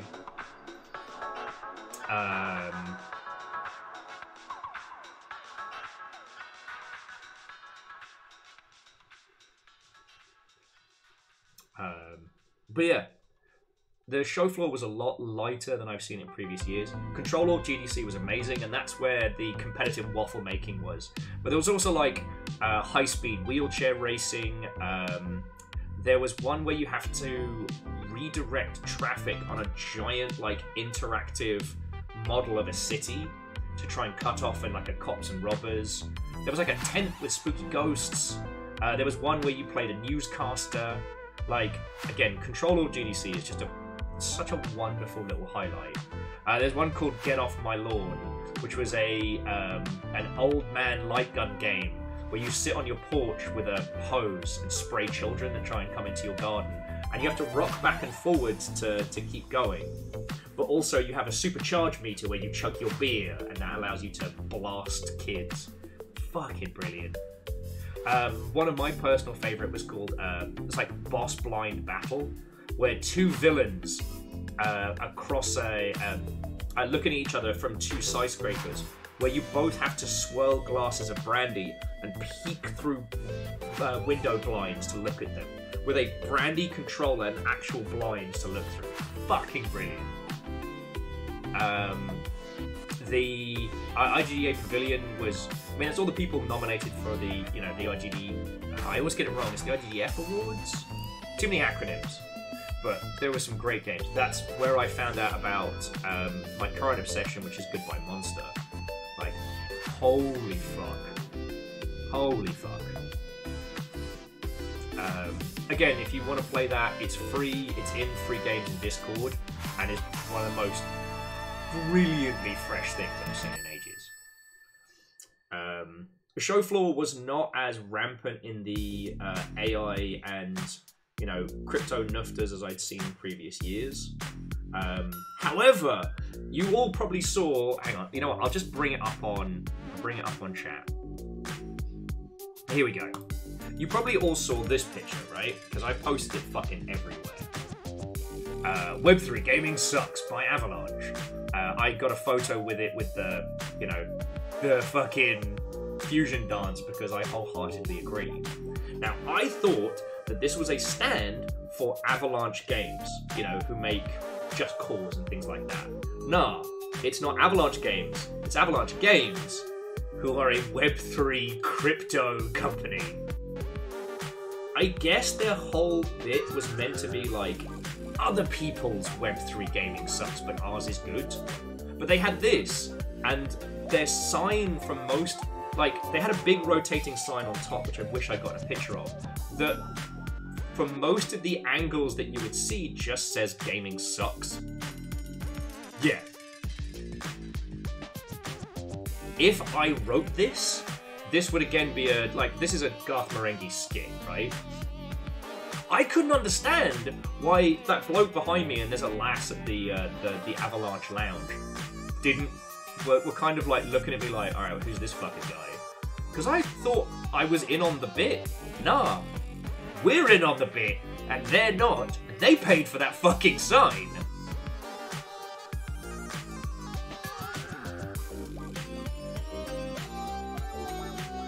So yeah, Like, this was the fucking bizarrity of it. Now, it is weird that they are named Avalanche Games, and I do think the team over at Just Cause should start, like, swinging some legal shit around, because I thought it was them. Which is, again, I guess why I was so stoked to see it, but... I mean, Fable 6, if they did, I wasn't really paying too much attention, because at this point, like, I'm showing Steve around. Like, if you look there, you can see my Cosmic Crowbar shirt. Like, I'm doing my business. I'm businessman. And what I really wanted to do was show Steve, like, the different game engine setup. So, you know, introduced him to the people over at Godot, showed him, like... We didn't really bother with the Unity setup, because Steve's well aware of the Stabby Dave scenario. But I showed him the Unreal setup just because it's so predominantly weird. Oh, no, I shouldn't say weird, but like showing him that there's like micro talks and meeting rooms, that it's a tiny little city. So, hang on, let me see if there's nothing secret in this setup. This was Boss Blinds and Brandy. That's the one I was talking about with the swirling mechanic. It's very cool.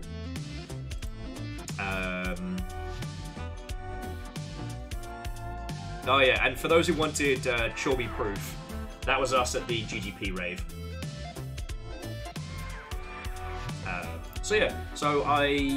And this was the SCP 5K team who heard me explaining their game and were very impressed by how much I knew, which isn't a first for me. I spend a lot of time not really pitching people's games at them, but it can be very hard to talk about your own title, and sometimes you just need somebody else to bring it together for you. I know, Caffeine, they were impressed. I don't think many people had seen them. Yeah, no, Chef, it was the SCP.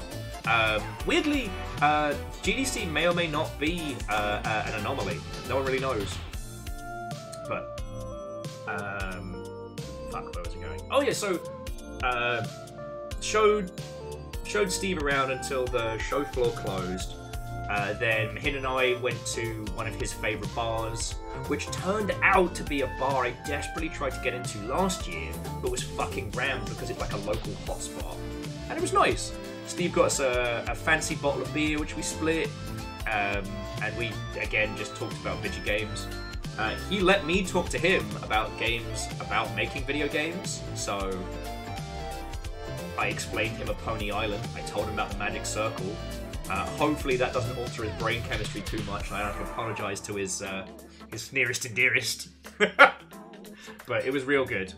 And then, yeah, when I got Steve back to his hotel, and then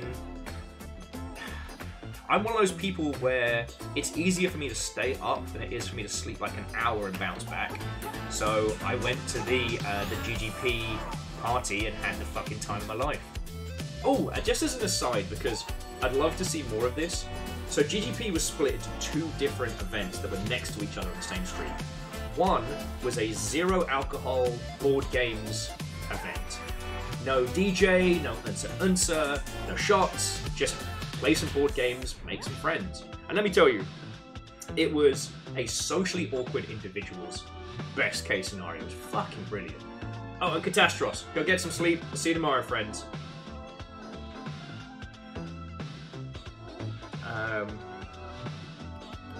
But yeah, so it was really, really good. There was free pizza, there was volumes to natter and make friends, and it was really fucking cool.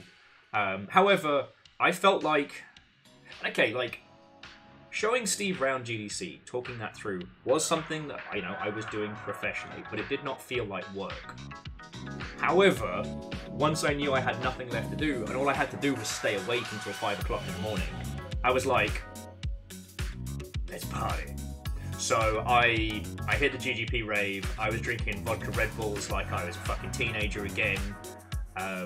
Caught up with Solon some more. Saw some really good friends from Creative Assembly. We hit the dance floor like a fucking hen night. Like we went ham. It was brilliant. Closed out the night at the pseudo karaoke bar across the road. Saw like a bunch of industry friendos again. Made hopefully some new industry friends, and it was real good.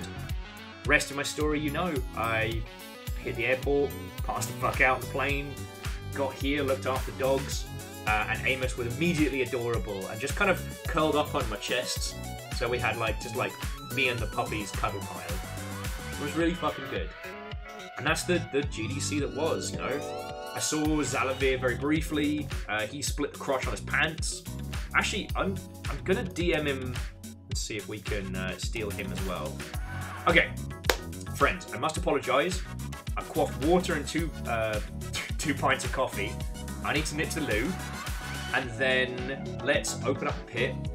Both Nick and Fearless are waiting in the wings, so we'll just be rotating people in as like a first come, first serve for some GDC stories. I'll see if I can get Steve on the line.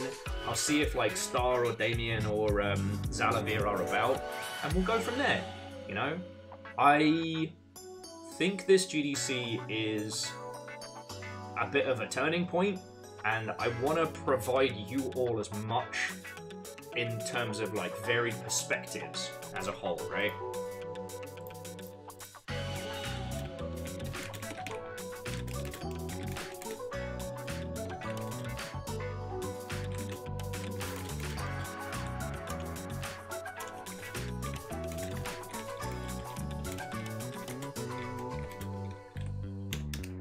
Okay. I mean, the Great Drinking Convention is an accurate title. Yeah, I just apologise, friends. I'm trying to be healthier, trying to stay like hydrated, and it comes at a great and terrible cost. So don't go anywhere. I'll be back in just a sec.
That was supposed to be, hello there.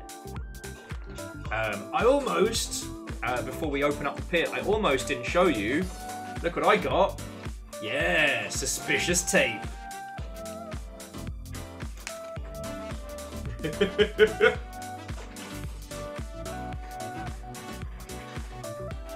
Okie dokie.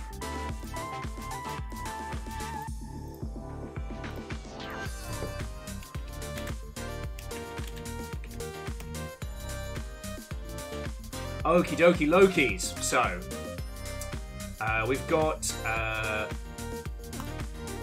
Fearless and Nick waiting in the wings.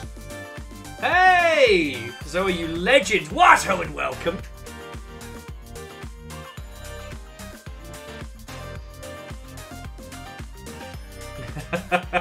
No, it's not privacy tape, except for when it's used on the crotchal regions. Otherwise, it's suspicious tape.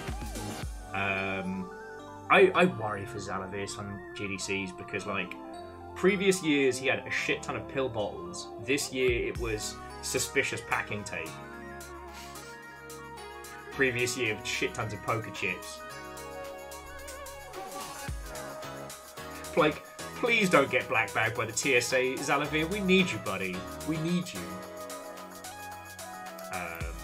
Okay, so either Fearless or Nick, who would like to join me on the line first?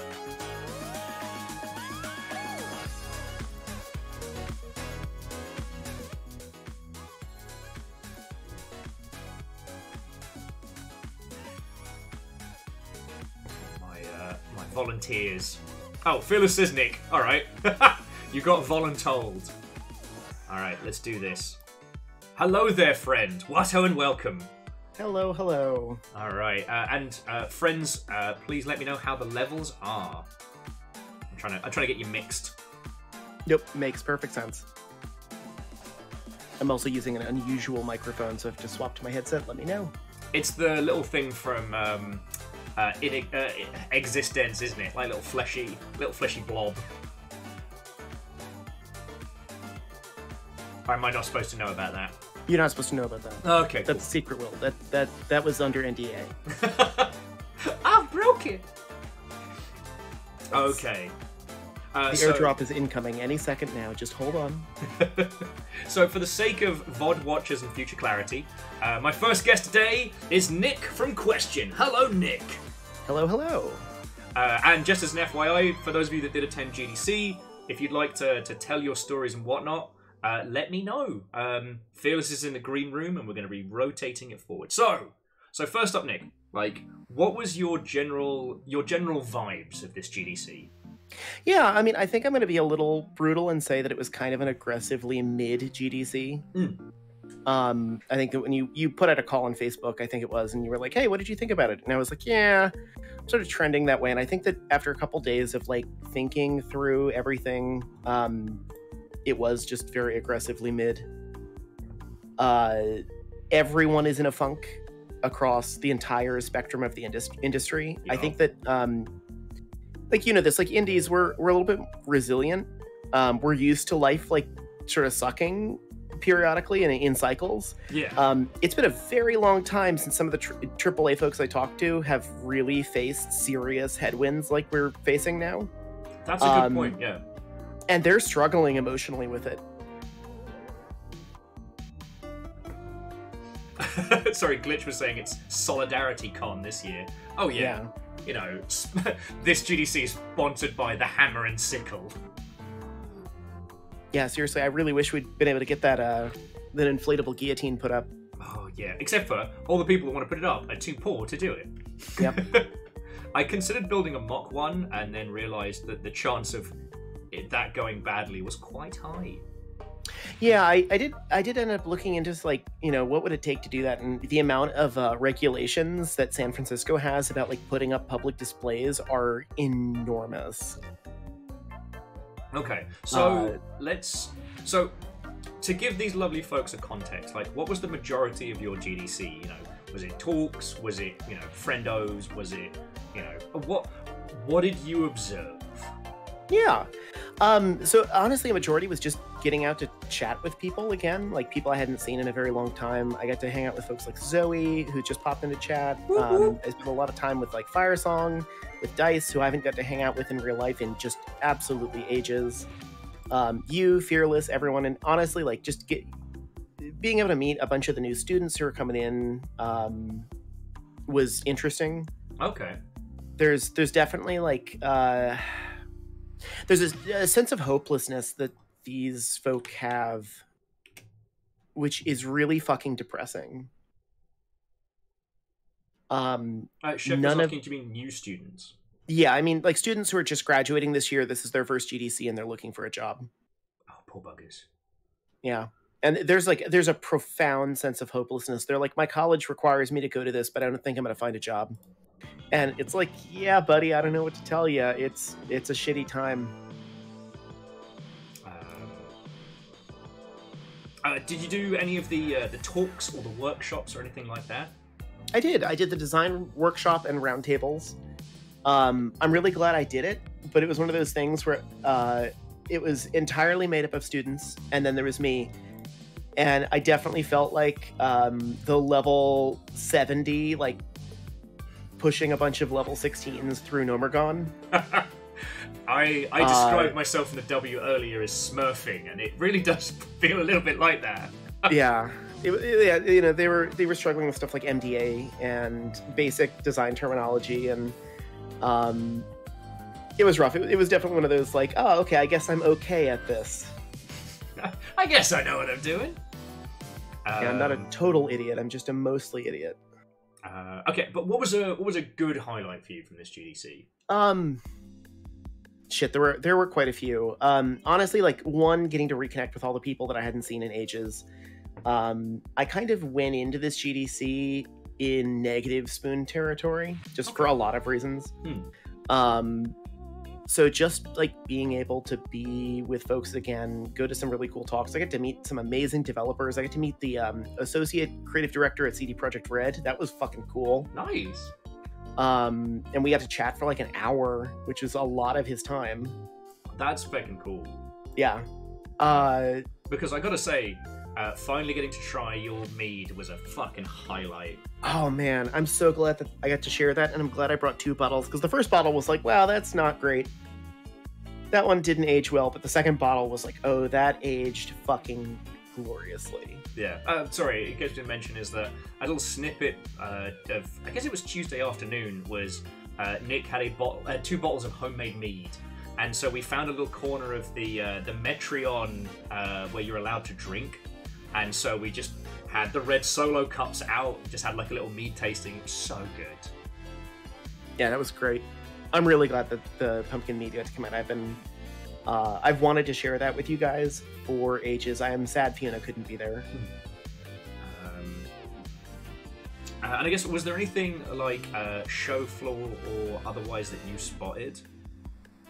Honestly, you know, there was a way lack of AI, crypto, blockchain bullshit. I was expecting, like, going into this, I was like, oh shit, it's going to be fucking saturated.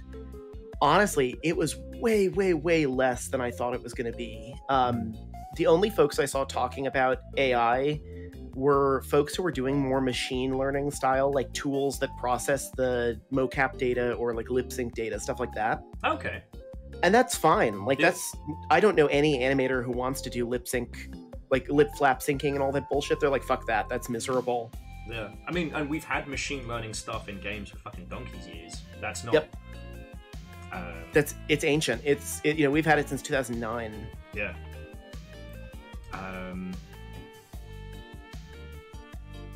Well, so one thing that was stated with me is that, like, the blockchain wave was a unique flavor of fuckery in that it came at a time when people were rife with cash, but the tech itself doesn't really have, like, any really good use cases. There aren't any good use cases to fall back on.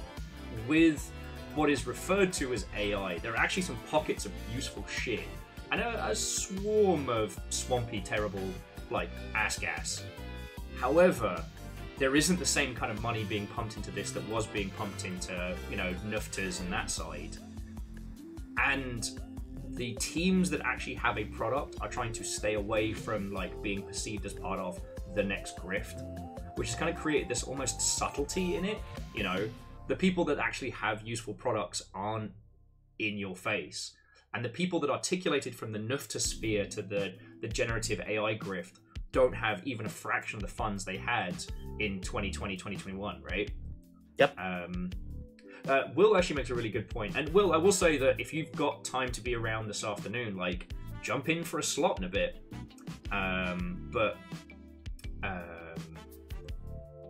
Will was just adding that on the Indies and Solidarity that you were talking about earlier, does remind of when the pandemic happened and their studio, like Will's studio, was already working remote. Like, the indie teams definitely had an advantage on that one.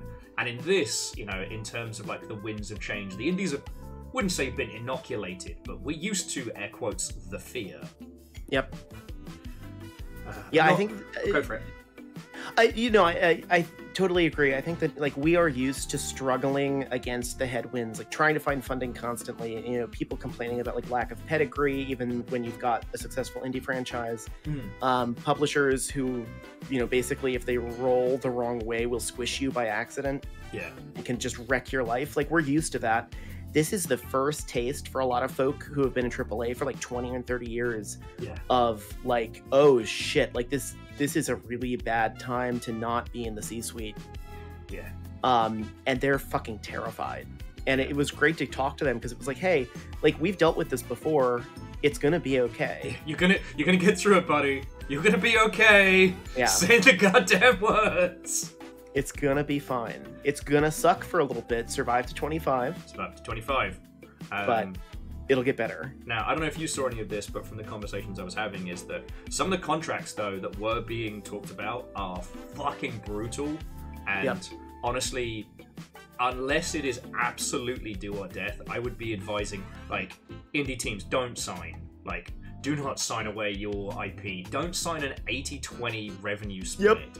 I was going to bring up 80-20 revenue split, loss of IP. They must be made whole first. Like, all of the greatest hits that I thought we ditched in 2010 are back. Yeah. Remember when, I think it was Raw Fury, they released their contract, and everyone was like, oh man, this contract's fucking terrible. And I was in the sidelines being like, yo, this isn't evil. Raw Fury just set a baseline. Yep. But it turns out that now the hunger is flipped to the other side, so... Yep. Actually, and Will brings up a great one, which is percentage of company. That is an old school. Like, I haven't seen percentage of company in contracts in ages, and now it's back, and it's like, oh shit, fuck that stuff. Yeah. Like... Oh, yeah, no, and the thing was, Raw Fury's contract was pretty hardcore, but it's not the worst shit that I'd seen. And by them releasing the contract publicly, the idea was that indies would basically, that's like the lowest you can go, and then should be going up from there, right? But yeah, the winds have shifted. Yeah. Well, I mean, and we should expect that until one, and let's just be clear, it's non-political, until interest rates go down, funding is going to be very painful because the entire industry is used to free money constantly that they could just go suckle on the tap for a little bit, recharge, and then throw more money at it, because it was basically like they were guaranteed to make a certain percentage, but now they've gotten used to making that percentage, so they're going to find ways to make that percentage again, because line always has to go up. Yeah. And the other thing, just touching on it, is that with the Nufta craze, those companies had stupid money to chuck around, and assuming you were fine with like making that devil's deal, the money was pretty fast and loose in the Nufta zone. However, the grift moving to AI is not the same kind of cash. Nope. It's interesting because, like, honestly, where the money in AI right now is consumer facing, not really B2B yet. Like, the B2B use cases are kind of still evolving, and I got to hear a couple like money people in AI at GDC talk about like, hey, this is sort of what we're thinking to like sell pickaxes. But that stuff isn't fully formed yet, because the stuff that we need them to do is way fucking harder than, hey, write me a love letter. Yeah. Oh, well, sorry, Zoe's got to bounce. Hey, Zoe, if you get the chance to jump back in, you're obviously welcome to join the GDC phone-in show. But it's lovely to see you. And I'm glad we got to hang out at GDC. Yeah, I always love seeing Zoe, and I hope people know that they make the fucking coolest art ever. Right? One day. I had grand dreams of doing a kind of a mock CD-ROM style game with Zoe at some point, and I'm still hoping that will happen. But that's another story. Shit, what was the thing I was going to add on? Beans. It dropped out of my head. Nope, you're good. No, it's gone. Balls. Gone forever. Gone forever. I think we were talking about like B2B AI technologies and the difficulty of actually making stuff that developers wanted. Yes. Oh, that was it. Is I had a sit down with naming no names, but an industry individual who I love, absolutely fucking brilliant. They've made great games, and they attempted to use the like the language learning models to do like realistic conversations in like a big game, right? With the idea that you could talk to anybody and you could be a proper investigator. However, the amount of like use cases and curtailing they had to do to create like conversations that gave the user information that they could use, that didn't start hallucinating fake information or saying really offensive shit, was more than if they just wrote it themselves. Yeah, there are some major accuracy and hallucination problems with AI that we do not have a solution for. Oh, poor AI. And like, that's actually Rex. He's walking around. Oh, baby Rex. So yeah, some serious problems with hallucination, and there's no solution for it right now because basically like the more they train these models with the later generations, the worse the hallucinations get. And it's like, that's interesting. I want to know more about that, but I also I want to get away from that kind of technology because it's just poison. Oh, it's creative poison. Just for clarity for your good self, so hallucinating is when a language model or other like generative AI setup basically imagine shit that isn't real. So in like generative AI images, it's where you say like, generate me a picture of, I don't know, the Scottish Downs, and it suddenly puts like the Tower of Pisa in there because of some erroneous data. Or in language models, you ask it like, what is a car, and it describes to you an elephant with absolute, like with a surety. In gaming terms, that means that if you ask an NPC like, hey, did you see X character at this time? Sometimes they'll say yes, and sometimes they'll say no. Which means for a puzzle game or something, the NPCs are giving you incorrect info. So how do you know which is right? Well, then you have to start creating individual use cases and So yeah, Lance, that's a better way. Hallucinations is what causes things like ChatGTP to give you misinformation. Yep. Yeah, it's interesting, and it's why internally I try and caution people from trusting ChatGPT implicitly. It's sort of a trust but verify whenever they're asking something. And there are things it just cannot do. Anyway, we're getting a little off topic from GDC. Okay, I mean it's relevant. It's relevant. It's relevant though. So, is there anything else that you felt like this GDC was worth highlighting or talking about? There were some very good talks. Shout out to Nessa. Yeah, who was an absolute pro, even though all hell broke loose technologically at their talk. God. They blasted right through it as though nothing was going on. Very professional. Kudos to them. Wishlist Star Trekkers. Yeah, wishlist Star Trekkers. It's Nessa's story to tell, so I won't go too into details. But basically, there was a bulb explosion during Nessa's talk, and they still kept going. Well, not only that, but the other projector started flickering like a horror movie. Fucking ghosts, man. That's if it hadn't been for your Polaroid camera trapping spirits, we would have been in real trouble. Seriously, I got to frame that shit. One of my favorite little gifts this GDC was from Nick, and it is a picture of the GDC screen on Polaroid, and I love it. Thank you. You're welcome. There were a lot of people who were like, "Can I keep the picture? I've never seen a Polaroid before," and I felt so old. I just fell apart, fell into dust. Yeah. Is that Fearless's fine behind? I don't know. I'd have to see it. Oh, it is, and I think that's Dice. My camera is not going to do it justice, but yeah, that's your good self. The GDC scream through a hipster lens. I remember my hipstermatic phase. God, the Scream was such an interesting discourse online.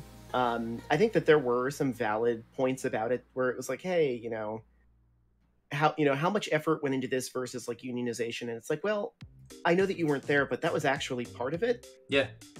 There was a whole conversation around that. Like when we were done screaming, the thing that didn't get filmed was like a large conversation about like, hey guys, unionize, we're gonna have a meeting over here at this time, at this date. We've also rented the entire carousel for all game developers. Yeah, that got completely missed. So if you haven't been to GDC, for the Moscone Center, there's this gorgeous carousel over by the Children's Museum.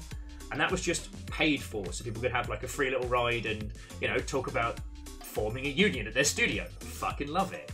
Yep. And I know I mentioned this earlier, I'm not saying anything that's controversial, but again, like, especially Twitter, but a larger portion of social media needs to be regarded like an unmoderated Reddit. Yes, there is noise, but how representational or influential it is almost incorrect. Like, how can you get mad at people yelling at clouds? But apparently that is an attack vector, so... Well, yeah, I mean, it's the people who want us to be like movies, to be taken like uber fucking seriously. And it's like, guys, you don't understand. Like, I've heard the legends of how fucking bizarre GDC used to be. Like, people used to cosplay their own games at GDC. That's how fucking Lord British did it. Yep. Okay, so Nick, thank you so much for your time. I'm going to bring Fearless in here. But for those of you that were at GDC, if you want to hop on into the green room, I'm going to invite Steve and some other peeps to come join us. So yeah, Nick, thank you again, friend. Anytime. Talk to you later. Bye, Chad. All right. In the green room. Oh, no, shit. I didn't move Fearless. There we go. Sorry about that. Fearless, how are you doing, friend? Oh, doing well. All right, doing well, as you know. So, GDC survived. Survived GDC. Survived GDC. So probably stayed a little longer than I probably would have liked. Okay. Well, so, all right, let's go for the broad level. So what were your takeaways from this GDC? It was the biggest GDC I'd ever seen, but that's only 3 GDCs so far, to be fair. So okay. Not a large data set, and all of them post-pandemic.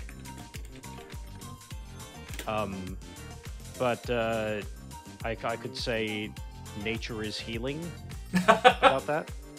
Oh, that's lovely. That's one way to put it. I spent... Oh, nice. That's all right. So what was the majority of your GDC? Because like I saw you for like a hot second each day in the gardens, but like were you predominantly talks or treading the show floor? Like what was your GDC? I was primarily treading. I just had the expo pass, so I didn't get to go to a lot of talks this year. I ended up wandering around the show floor and wandering around the gardens a lot, being awkward and not talking to people. But, you know, that's just me. You weren't awkward. You didn't see me when you weren't around. Oh, no! No, but it was nice getting to actually meet some people in person. Nick and his spouse and Gretchen and Dice Goddess and all the like. It was nice actually meeting them in person. So I'd often, when I see them in the gardens, that's usually the group that I would approach. So you had your squad. Did Yep. you catch any talks or do any workshops? I did try to go to some of the sponsored stuff by Unreal, where they were talking about UE 5.4. Okay. Largely because some of those features are features that a team that I hope to soon be working with is working on. So,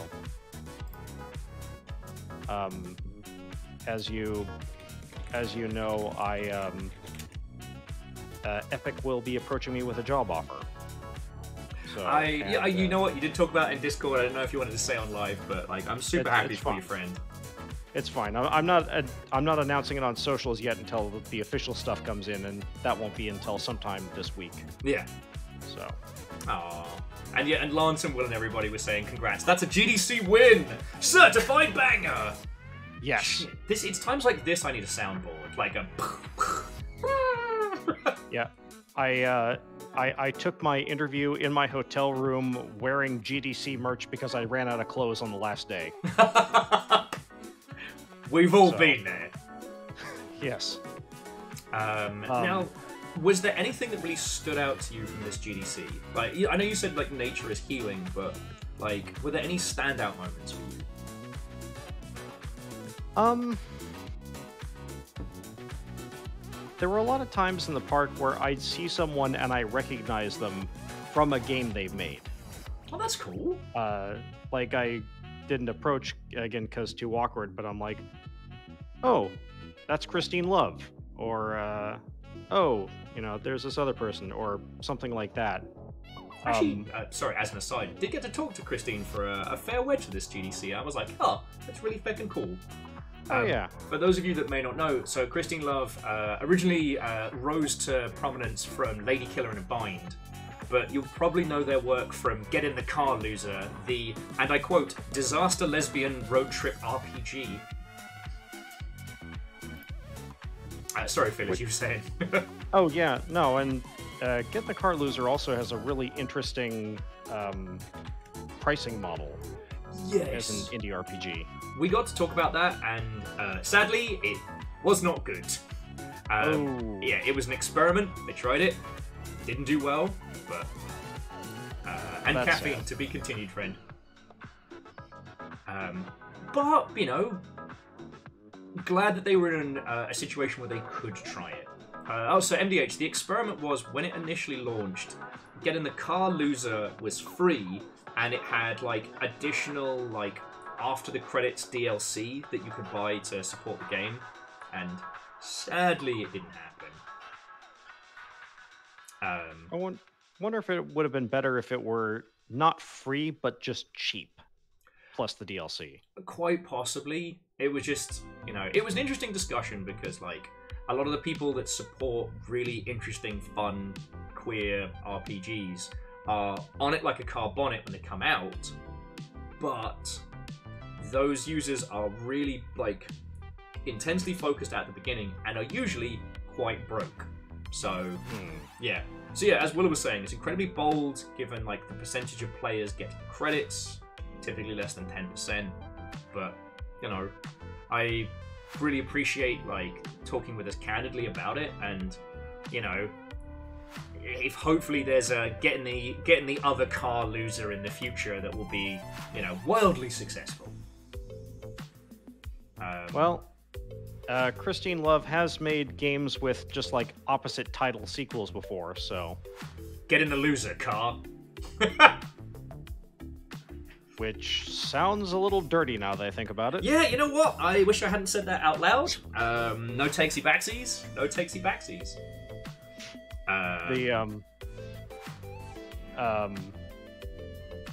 But yeah, that was a lot of it for me.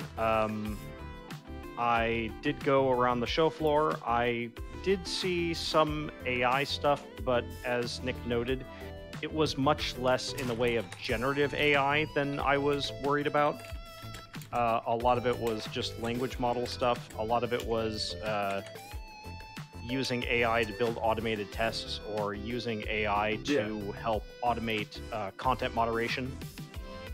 Things like that. Yeah. And I think those are genuinely useful use cases for this kind of technology.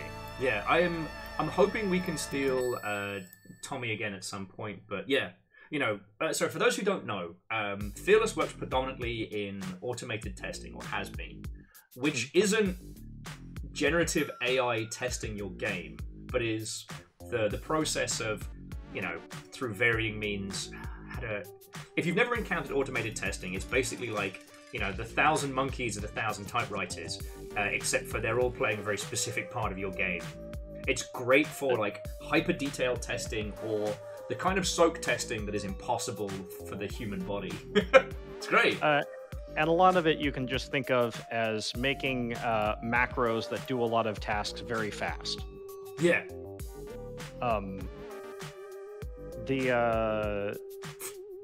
Sorry, Dinobot just set off. 2.5 hours in.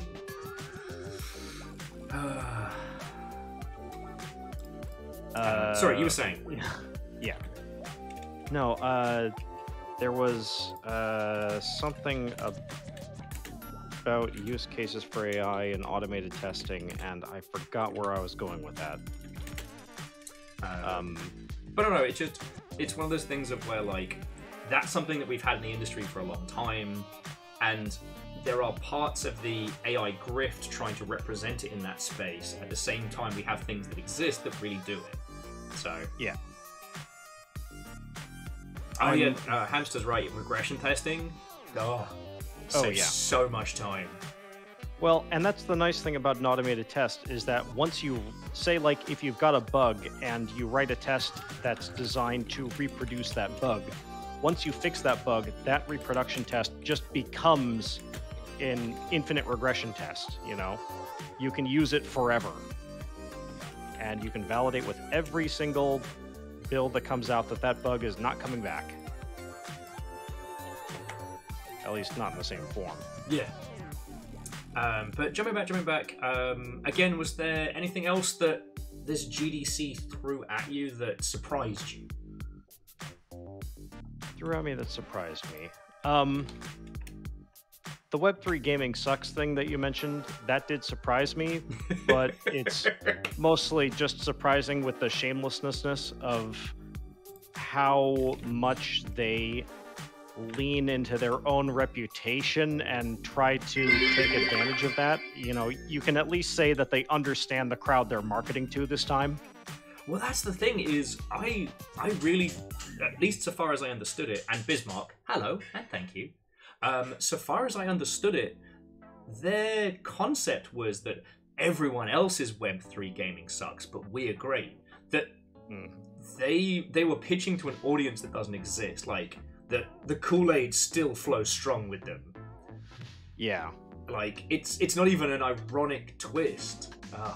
That's so... You know, before the show floor even opened, the first I'd heard of that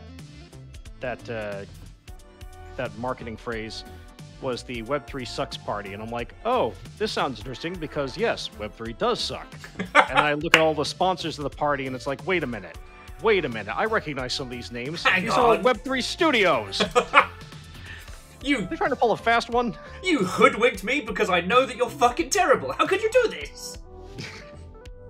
Exactly. So, I wasn't gonna. That was also a little bit of a disappointment, is that I didn't get to go to as many parties as I would have liked. Mostly because all like the ones that I'd really want to go to were all booked up.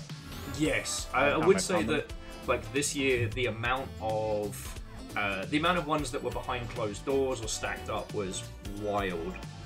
And honestly, like, you know, the good times that I had was, yeah. I mean, the GGP party was very, very good, but like for the rest, it was usual just drinking with friends, you know. Yeah. It was also the first time I'd seen like actual union organization booths at GDC. Yes. I didn't get to go to the pro-union party, which I would have liked. I did. How was it? It was pretty nice. Talked to people at some various places.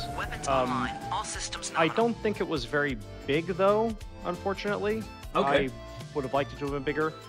But we essentially had free drinks at the Tempest, so... and again, I was going to take advantage of that. The Tempest is one of my favourite little bars. I don't know. Yeah. One of these years, I kind of want to get a mini scooter and just drive around a show floor with the Communist National Anthem playing, like with a little flag. Oh. The fact that you don't have a boss to answer to is, except for yourself, obviously, is a perfect use case for that. Right? The other, which I kept joking with people, was funny that Tim Sweeney wasn't at this one, which is probably good because I might have had to exit the games industry after I'm not saying that I would have piss-bottled Tim Sweeney, but I would have thought about it real loud. Karate! The jar-based karate! I then had to explain what piss-bottling was to a lot of people. Apparently, not many game devs go to music festivals. Spoiler, it's exactly what you think it is. Yeah, I'm glad he wasn't there as well, especially considering that he might soon be my boss. Yes. Hi. We might have had words. Really sorry. We've had to rescind your offer due to projectile-based PP.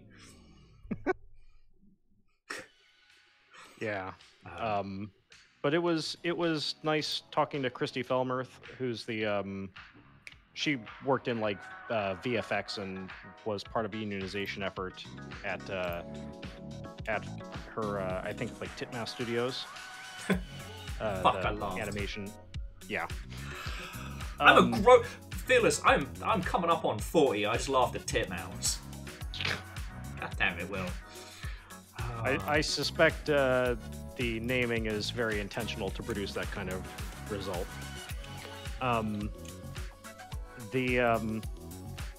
But yeah, it was nice to meet her in person. She sometimes streams on Twitch, so cool. I had like seen her online, but I hadn't actually met her in person yet. So that was nice. She was heading up the IATSE's efforts there. Way cool. So. Okay, so Fearless, thank you very much for your time. I'm gonna rotate you potato on. All right. I'm gonna bring on Will. Yeah, I'm gonna bring on next Will, but yeah, thank you for your GDC perspective. Of course. All right. Happy to do it. And next up, we're rotating through our guests fast now. Surprise, Will! You're live on Twitch. Haha. And you're also muted. How embarrassing. There we go, Will. Okay, I've got you muted on stream. That's the proper thing to do, right? Yeah, you don't want double Will. No one's ready for it. Well, okay. Two wills, two ways. It would technically be quad Will because it would be squaring the amount of individuals. That's testing your luck. Okay, so friends, I am joined by Will, who worked on Before Your Eyes. And how was your GDC, friend? I've been loud in chat. It's stinky anyways. One of the good ones, which was surprising, because I haven't been in a while, and I came from the perspective of not having a pass at all for, I think, the first time. So my GDC was focused around just the after events and hanging out in the gardens, which was my favorite parts of GDC previously, and I don't need a pass to do them, so it was fine now. And I ended up getting a pass anyways, because some teammates were leaving on Thursday, and I was staying till Friday. And I ended up giving that pass away to a first timer. So. Oh, good on you, friend. So yeah, okay. So, what was your general feeling like? What did you think the vibes were at this GDC coming out? Yeah, I think when you were talking about it being a bit of a depressing year, I mean, I think on everyone's mind is 2023, 2024 were insane layoffs, especially towards the end of the year and recently. And yeah, the back of the, everyone who's a game dev on Twitter has seen literally like industry heroes, like, wow, this is like a concept artist that got me into the industry, like posting, oh, hey, I just got laid off, so it's incredibly intimidating. And I think that was in the back of it. But yeah, I think indies were resilient to this, and I don't know, mostly was just able to meet a lot of people in person who are just been internet faces, which was very nice, like most of my team. Way cool. I already told our stories of drinking and shenanigans. You knew more than I knew about that night, so that's good. Mate, no, I saw you totter off to that group when I was like, oh no. And then within 15 minutes, you're best friends. I blinked and talked to Solon, and then you're doing shots at the bar with them. I wish I had recorded some footage of that in my brain. But yeah, no, I think my GDC perspective was of an indie who is looking for money. So what? So our how was studio, that? yeah, our CDR game came out in 21. We did pretty well, and so we've had enough to self-fund some stuff for a while. But that's the end of that budget. So yeah, we were there with a pitch. We hadn't scheduled any meetings beforehand, which was a little bit nerve-wracking, just because of busyness in life. But ended up running into someone and getting a publisher pitch there, and two publisher pitches, just like send us the deck and stuff. And it went really well, even though it was kind of skin of our teeth, and I was like, I've been dragging my feet about this build. Yeah, so we were pitching to young publishers. I mean, that would be my recommendation, is that the publisher that we pitched to, I think I could probably just say it. I don't think that anyone's in trouble. I didn't sign anything. It's a company called I Am 8-Bit that does events in LA. Oh, shit, yeah. They run like a kind of VR arcade, escape room, interactive bar event space. I think there's a couple of them, but yeah, they're getting into publishing. And I think that, you know, they're probably looking the same way at the industry of like, oh, it's a bit of a famine time. So yeah, I think the traditional publishers are tightening up, but if you can find someone who's new, that might be the route. That's interesting. I hadn't considered that people would be starting new publishers or like. And so Lindsay was asking, is that the same I Am 8-Bit that does like collectible merch and stuff like that? I want to say yes. I hope there's not more than one. Otherwise, I've got some research to do. But but that's interesting because like I Am 8-Bit has like a solid, you know, already has a solid business model making, you know, collectibles and special editions and things like that. So having them come on in to indie publishing sounds. So I think the behind the scenes thing is that they co-published a game with the publisher Skybound. I forget the name of the game.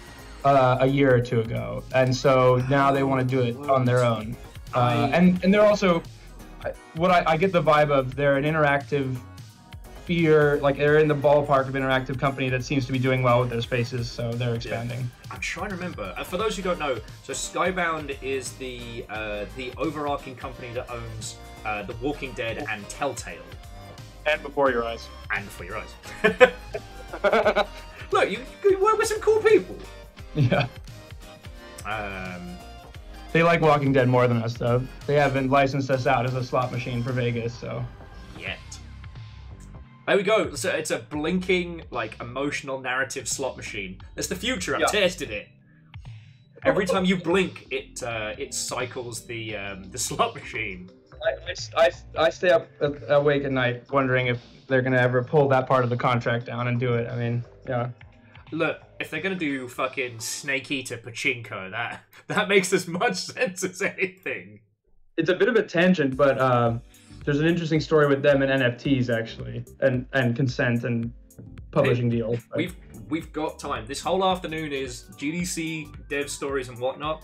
You know, like I said, I'm doing this on a phone-in show. Yeah, a quick one will then be.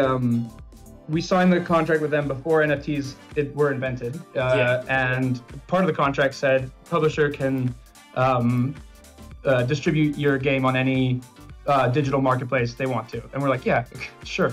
Yeah, what, you know, we'll put it on Steam, and if you want to put it somewhere else, like whatever, sure.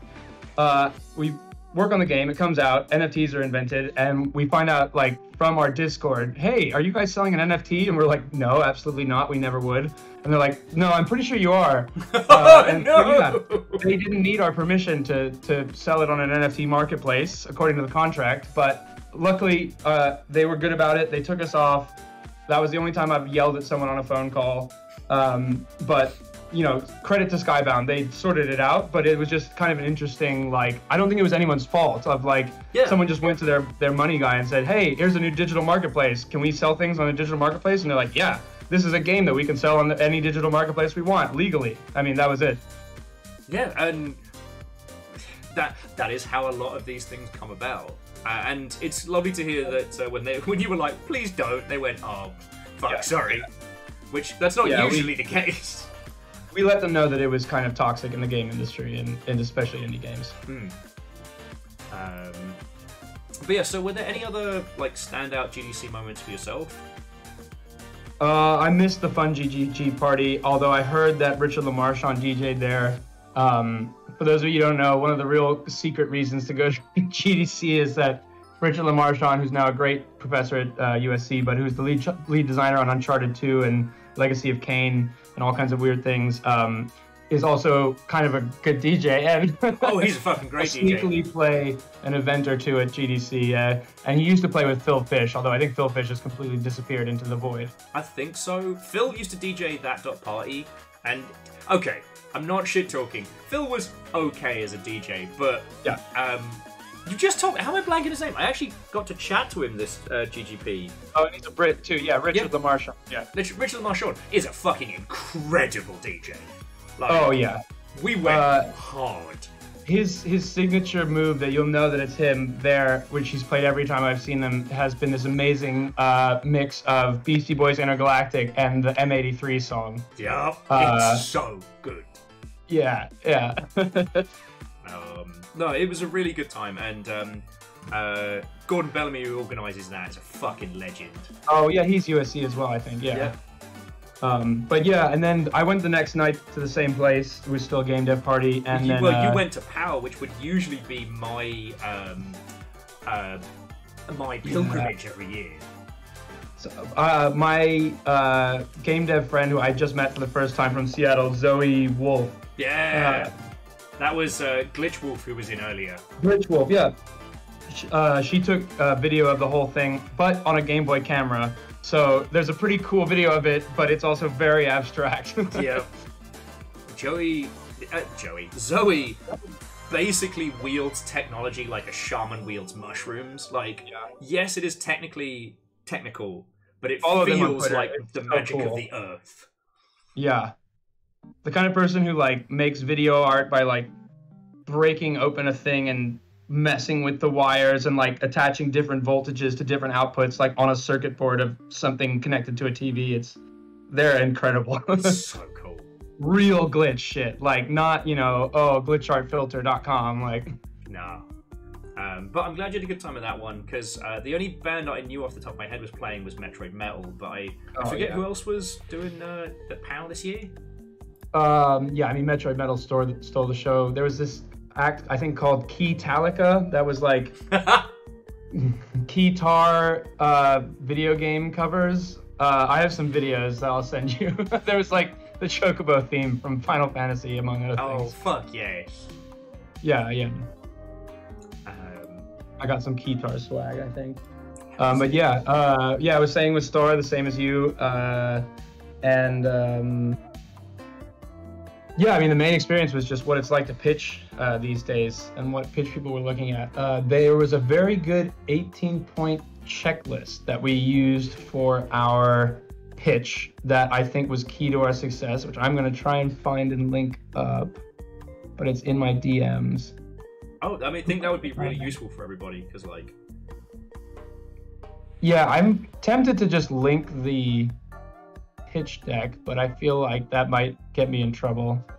But I'll just link this article that we kind of religiously followed. Yeah, I'll throw it in our little making games section as well. Like, that's really, really useful.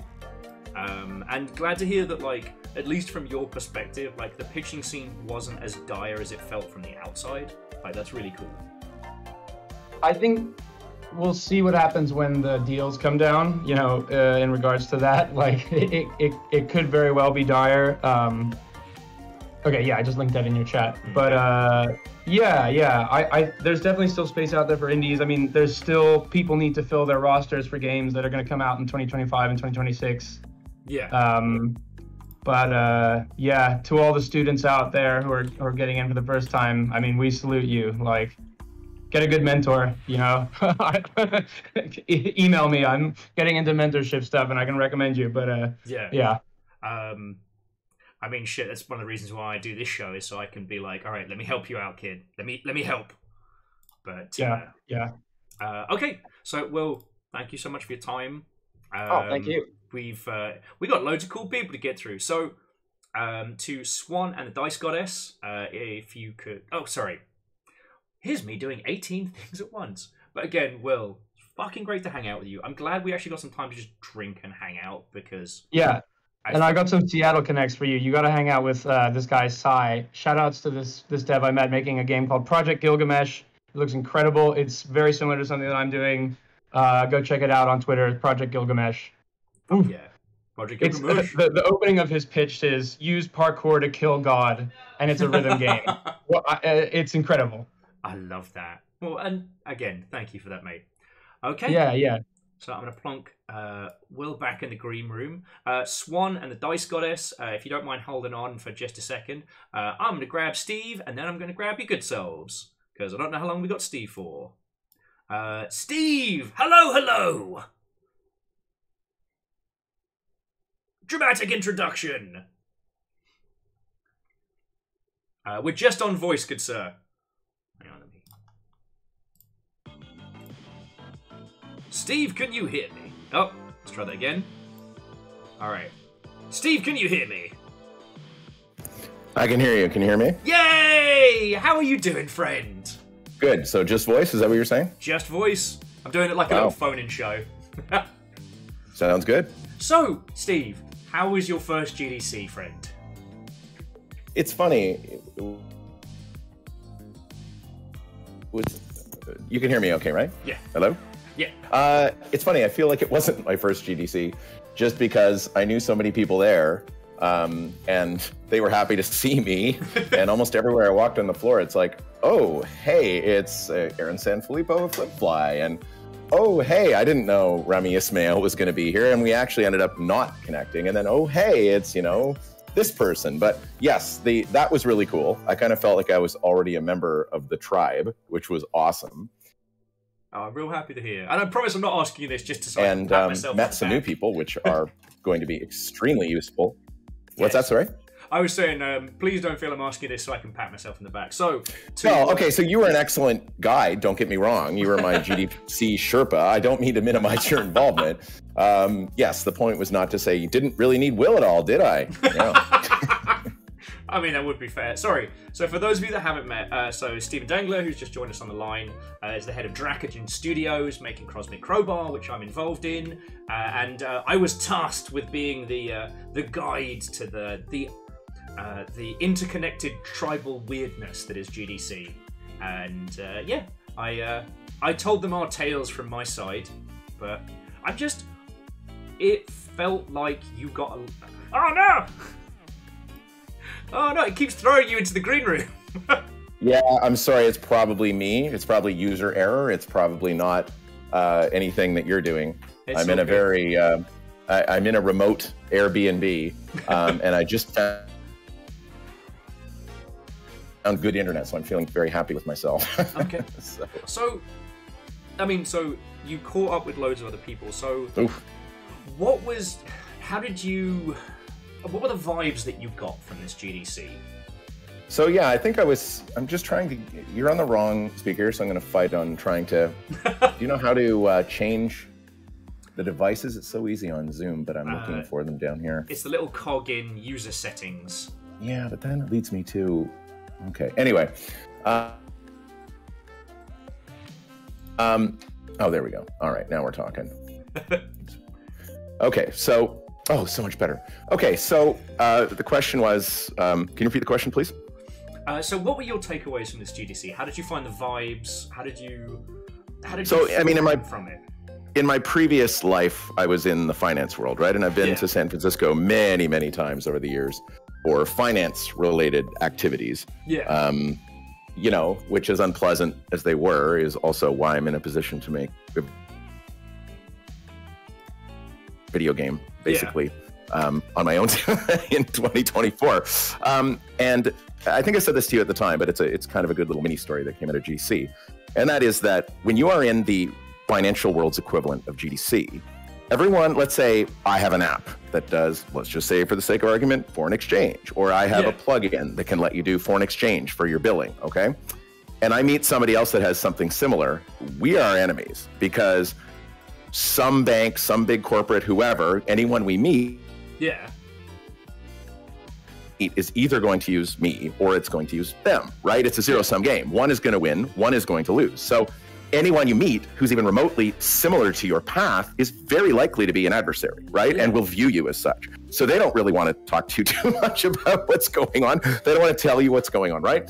Whereas at GDC, that's not the case at all. I mean, if I meet somebody that's making a pixel MOBA, and I'm making a pixel MOBA, we're not enemies. In fact, we're very likely allies because we're fighting the same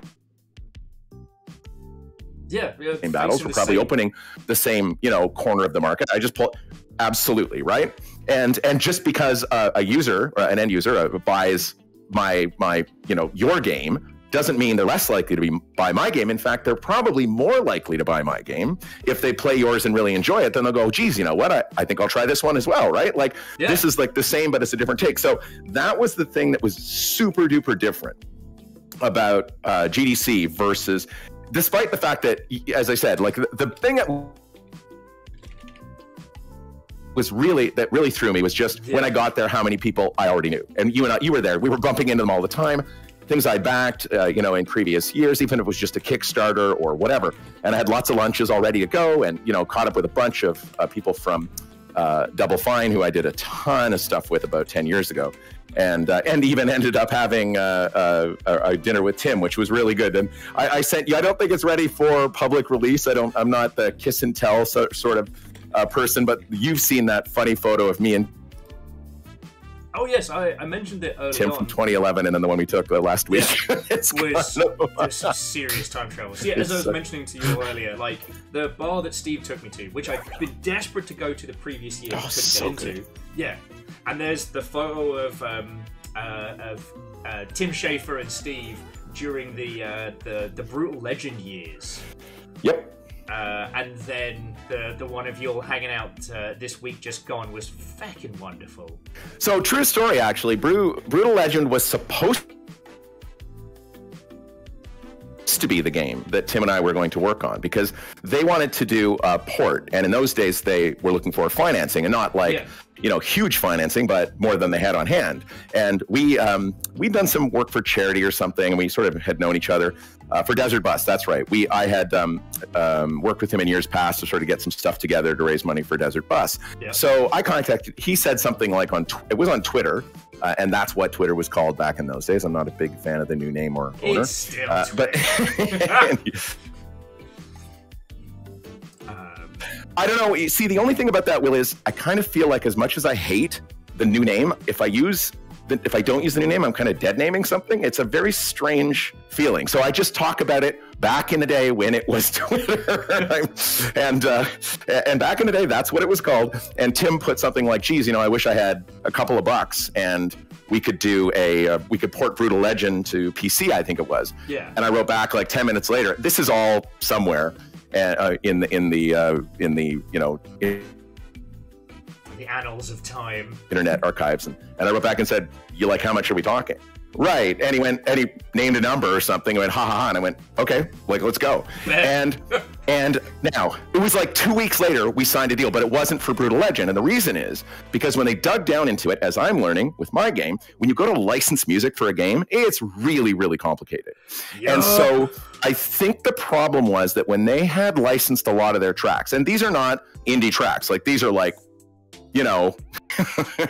Def Leppard, Iron Maiden, Metallica, Ozzy, and Motorhead, and you know what I mean? Like these are exactly right.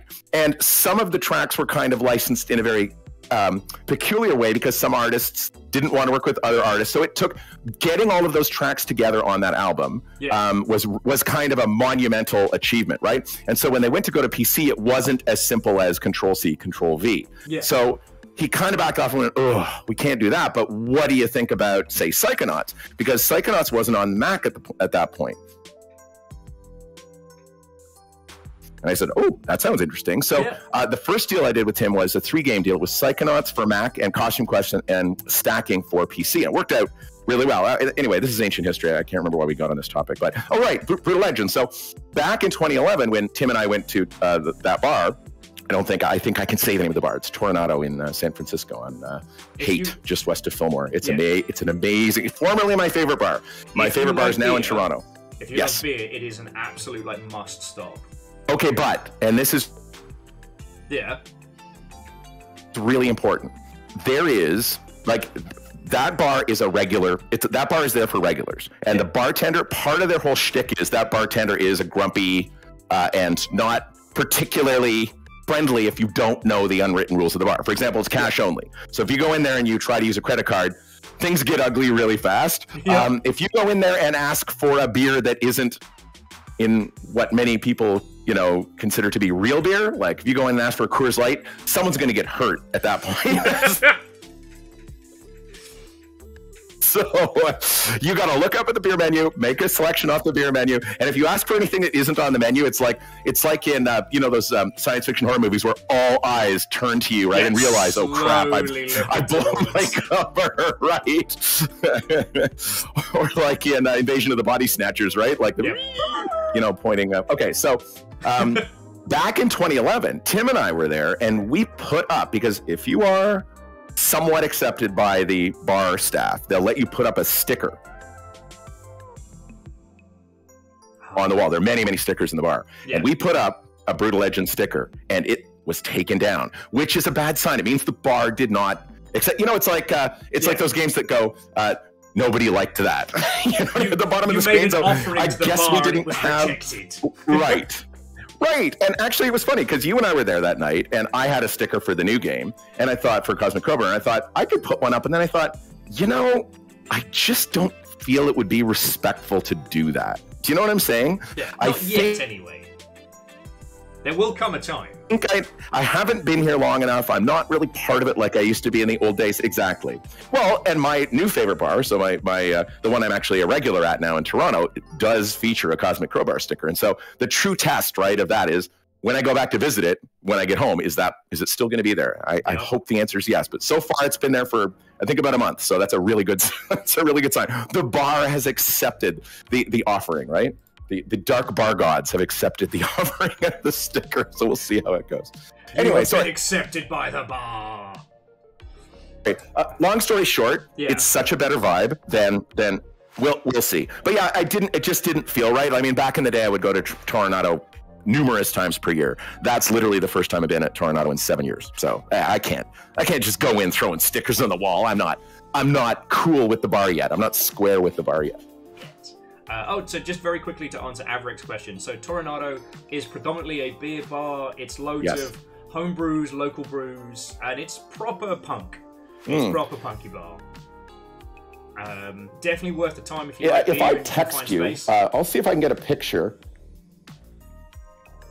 Yeah, well, why don't I'll message you a picture from my phone, hopefully like a declassified one, and you can throw it up there. I think we took some when I was there. I'll just send it on Discord. Now we're talking. Oh, yeah, baby. Okay, can you hear me, Will? Yeah, I can still hear you. We're cooking the science over here. I'm going to send you a couple of photos, and you can, on Discord, and you can pick the ones you like. Oh, yeah, these are great. You know, we didn't take a picture of... Oh, yeah, we didn't take a picture of us. I don't know why. It doesn't make... I guess I wasn't thinking. Because right. You got me. We did take I started talking about video games, and then suddenly it was 10 o'clock at night. Yeah, that's fair, actually. Although there's a secret beer there that you can order. Remember that? Yeah, and so it's good. Yes, it is, in my opinion, the finest bottled beer in existence, and it's made for the bar. And I'm not going to tell people what it is because it's kind of like a secret achievement if you go and buy one. But it costs costs a lot. $100 a bottle to buy. However, it was fucking gorgeous and absolutely worth it. But so, yeah, it was an awesome beer. Yes, it was. Okay, I'm going to send you. Hold on, let me send you some of these pictures. Lizzie, I can hear that look. But it was worth it, right? It was a good look. You don't buy it every day. Like if I buy one of those bottles every couple of years, it's a good memory. No, it was fucking grand. So I'm trying to think, like, you know, one thing that was really cool is, I don't know if I mentioned, but like Steve and I got to catch up with the people who were doing Whisker Squadron, which Steve helped either fund or organize, or both, the Desert Bus character that's in that. So yes, it was real nice to catch up with. Like, and obviously I'm a massive fan of Chase the Sun and Whisker Squadron, so I'm just there like, I'm having a good time. Okay, photos are incoming. Okay. I just sent a bunch. You can pick which ones you like and throw it up. Yeah, it was really neat, and people had kind of heard of Cosmic Crowbar too, which is kind of neat that it was kind of percolating. It's such a small world that we haven't really done a launch per se, right? We did a little mention on Desert Bus and stuff, but people have kind of heard about it. People wanted to know a little bit more about it. It's kind of, we don't really have a game, and we got invited back. This was after you left, because you left before I did. To participate in Day of the Devs next year, so we can go down a little bit earlier. So it was kind of cool. Which means we need to make a playable something in a year. Piece of cake. Simple. Technicalities, Will. Technicalities. This is why I like working with you. Actually, when Tim said that, hey, come down to but I think he just meant come down to view the games, right? Like, I don't think he necessarily meant with your game, although he definitely did mean that too. Like, I think he's just happy. You know what I mean, to hang out. So, but yes, it would be cool to have a game for next year. Yeah, so that's all we have to do. Well, we're in production, so it's possible we'll have something playable. Yeah. Did you get those photos? I did. I was just showing the longship, some of the bar shots. So good. But yeah, so Day of the Devs. If I go over to Twitch, am I going to destroy the universe? Like, is it be like crossing streams? With your internet, it might. Okay, let's see. But yeah, so were there any other standout moments from GDC that really stayed with you for this one? Because Control Alt GDC. Yeah. That's such a fun area. I don't know if did you show them? I have pictures of the competitive waffle making. Did you see that one? Did you show that to the longship? I did indeed. I've been accused of waffling on, as talking too much. So when I saw competitive waffling, it was like, aha! Yep. I have trained for this.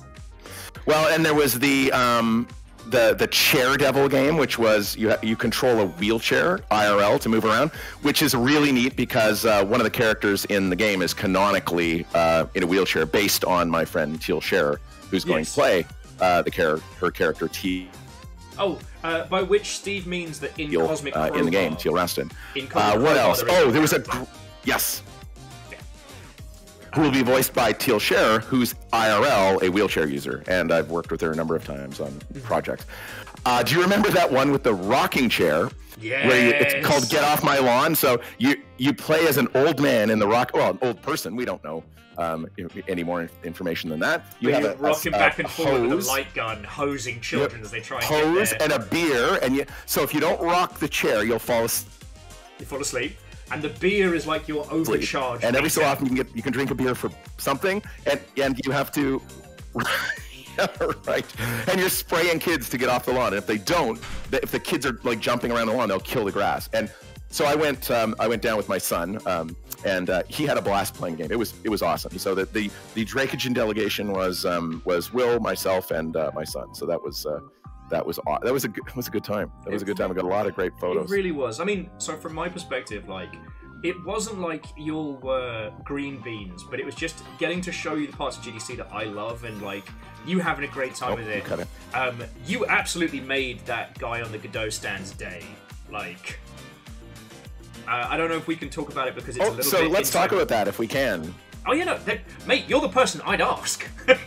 So, the one thing that I found about financial conferences was a lot of the offerings were very cynical, right? Yeah. So you would walk up and some guy's trying to sell you something. You don't really need it. And even if you do need it, he's trying to sell it at a level you don't need or want. And you know what I mean? Like, it's very, very cynical. But I found that GDC was not. The people there were. So Godot, we had nothing has been decided, but we've kind of been leaning towards it's a 2D hand-drawn, hand-animated game. Yeah. And with a sister pipeline set up for animation, right? Because we want to produce animation as well. Yeah. But one thing at a time. So the pipeline is for animation runs through Toon Boom, which is a pretty well-regarded, possibly sort of the gold standard for hand-drawn animation. And the engine we chose, now that we have actual developers working on it, was Unity. Although we haven't committed, we haven't gone down the aisle and married Unity forever. It was just, listen, it's easy. There's lots of assets. Lots of people understand Unity and they know how it works. Okay, so there we are walking along, and there's the Godot booth. And it's like, well, it's not really a booth. It's more like a little corner, right? It was a pretty extensive. They had people there with games that they'd done, people who'd formerly used Unity. There was a guy there doing a 2D hand-drawn, hand-animated game I met. Owen was his name, really cool guy. We'll be talking more. Well, who should we see sitting alone in a booth but the CTO, the Chief Technology Officer of Toon Boom. Francisco is his name. So I want to say Del Cuento. I don't have, but it's his first name's Francisco. So I'm like, okay, I'll bite. We walk over and say, all right, like, why is the CTO of Toon Boom in the Godot area? And he goes, that's a good question, and proceeds to tell me about how they are streamlining integration with Toon Boom directly into the newer versions of Godot. And I'm like, well, now hold on. 70% of that went above my head because he was getting all technical. So I pulled out my phone and said, can you say it again, but into the phone? And so he ran me through again into the phone. I turned around and I sent it to the core dev team on the project, including our animator that uses Toon Boom every day, and the people that are going to be coding in Unity and stuff. And I said, listen, we haven't made any decision yet, but if what you're saying at my high level understanding is true, it seems to make way more sense to use Godot. And I mean, you and I will have had this discussion already. I mean, your famous example of Stabby Dave, like, we were kind of reluctantly going, all right, I guess we'll work with Stabby Dave. We're probably too small for him to stab us, right? But you know what I mean? That can change, right? You look at Helldivers or something, right? You don't know. You can never predict the. Like one day you're kind of like just the cute little game, and the next day you're like, oh hey, no, now, right? Yes, and that's the point. Where Stabby Dave's like, ha. Right. So Francisco says, like, I went away, talked to the team, sent them the video. They came back with a bunch of questions, and I said, hey, team, especially our animator. I said, hey, maybe we'll just have a Zoom call, right? So I just walked up to him and I said, Francisco, when you're done, can we set up a Zoom call and you run us through? He's like, oh my gosh, I would be so happy to do that. So here I am. I'm going to have the CTO of Toon Boom sit down with us and explain how, you know, the next generation vision for the animation pipeline inside of Godot. And I'm like, this is insane. Like, this is literally the kind of thing that would be very unlikely to happen at like a financial conference, whereas they're just like, look, I want to help you. And then I was talking with the other developers, so and they were saying, let's have a meeting, let's, like, no problem, right? So it was just so collegial, and people were so genuinely dedicated to, I hate the word networking because I sound like, you know, I'm wearing I'm here for a networking event. You know, a polyester suit and shaking your hand too tight. Yeah. Take my card. And you have to plug your nose because of I've got too much Aqua Velva. Yeah. And I pulled up in a 1972. You know, I don't know. Okay, I don't even know what cars I remember from night. So, but it was genuine networking. So we are going to have like one of the like key people in Toon Boom walk us through the vision for integration into Godot. And I mean, Godot just, look, I am 100% philosophically and morally aligned with Godot's vision. The only problem is that there just aren't as many developers and assets and stuff, but that's changing, right? And just because it's true today doesn't mean that in 2 years it won't be true. Like, as soon as it gets, as it takes root, and why not be on the leading edge of that? So, and he's in Montreal, I'm based in Toronto, but I mean, our teams, we've got the animators in Sweden, you know what I mean? The head of development's in Barcelona, like our teams, you're in Seattle, like we're all over the place, right? It doesn't really matter where people are, but sure, I mean, I guess I could go over and see him in Montreal. Yeah. Oh, actually, so Will, who you met on Tuesday night, was just saying that Unity was in Godot's position versus Unreal back in 2012, and a lot of people worked with them then, and that was a really good way to move up. But is this Will Hellworth? I believe so, yes. So there's a good GDC story. Will goes here, like we were having a drink, I think it was at the W, right? Yeah. And we're just crowded with GDC people. By the way, I'm just going to interject. On the way up here, when I flew up to Vancouver, just to see some family after GDC, every single person was wearing some sort of GDC merch. And I thought, you know, if this plane goes down, it's going to set back video game development like 10 years. Oh, gotcha. Like... Anyway, so Will goes, pick a card, any card. And he pulls out this like major arcana deck of Tarot Major Arcana. And what did I pick? Do you remember what I picked? You picked the coolest Magician. card you can pick. Yes, it's the best card of the Major Arcana for sure. And once again, for those of you who have just joined us, I picked the 2 guys on a bender who brought too many swords. The 6 of Swords. They're clearly hungover. They don't know how they got these swords. But, so again, pretty much spot on, right? Yeah, and I was so happy that you got to meet Will and all those people. Yeah, it was awesome. And we ate at the diner. Was it Mel's? Mel's Diner? Yeah, that was good. That's one of my other pilgrimages. Just because it's nothing but happy memories at Mel's. So yeah. Okay, so before we rotate onto our next guest, Steve, was there anything else that you got from GDC that you think was really stood out of you, like good, bad, or otherwise? Oh, you cut it.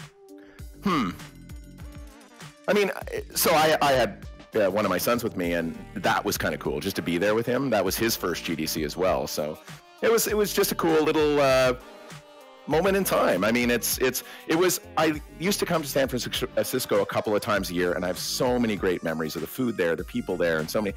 And it was weird to come back to GDC kind of expecting to be an outsider and not being an outsider. That was a cool moment, and part of that for sure was you. And I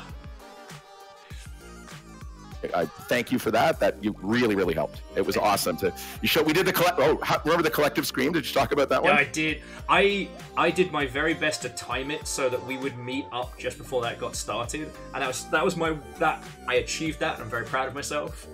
I have a video of that. Did you have one? I can send it to you if you want to share it with the Longship after I sign off. I'll text it to you and you can share it. Okay. I've got the video, so yes, no, thank you. Oh, you did? You already have it? Well, I haven't shared it with anybody, but it was such a good video. I wanted to show Fiona, so yeah, with your permission, I'd love to share that. Oh, fair enough. So I must have given it to you already then. Well, you posted it in work Slack, in work Discord. Oh, that's right. I did. Yes, you're right. Sorry about that. That's all good. It's a bit of a blur. GDC was a blur. No, I'm good. I was just super happy and grateful to be there and see so many people and think about maybe next year coming there as someone with something to show. So hells yeah. Well, Steve, thank you so much for your time. Always a pleasure. It was a feckin' great GDC. All right. And so next up, we have the Dice Goddess joining us. Dice Goddess, hello. Surprise! You're on the internet! Hello. Hello. Let me boost you up. So you did it. You survived GDC. I survived my first GDC. So, how did you find it? How did you find the vibes? Tell me your tales! I had been trying to go to GDC for a while. I'm really glad that I went. The vibes for me, aside from like 1 or 2 people, vibes were just great. And the 1 or 2 people were very young, like college students who are in the mindset that they know everything and smell a certain way. But that's unavoidable in places. Unfortunately, yes. Oh, sorry, let me do intros properly. So, the Dice Goddess is an illustrator and animator by trade. The last title I keep getting wrong, so... It is Spirit Swap Lo-Fi Beats to Match 3-2. Thank you. So let me grab the link on that one. It's not out yet. So yeah, thank you again for the gorgeous pins. I was showing them off earlier. Of course. Actually, I'll do that now whilst we're having a natter. So yeah, what was your GDC predominantly? Because we hung out in the gardens, as is, my nature. But did you do any talks? Did you do any workshops or otherwise? So yeah. I did end up doing, I kind of took it easy. I was exhausted.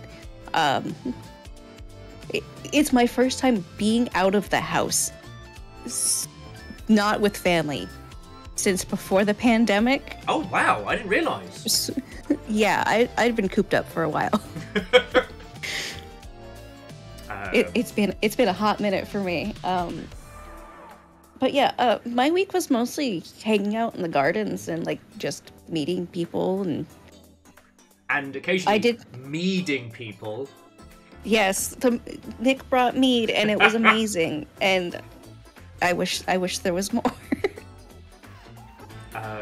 So, were there any standout moments for yourself? Because you know, the gardens is a strange and weird ecosystem.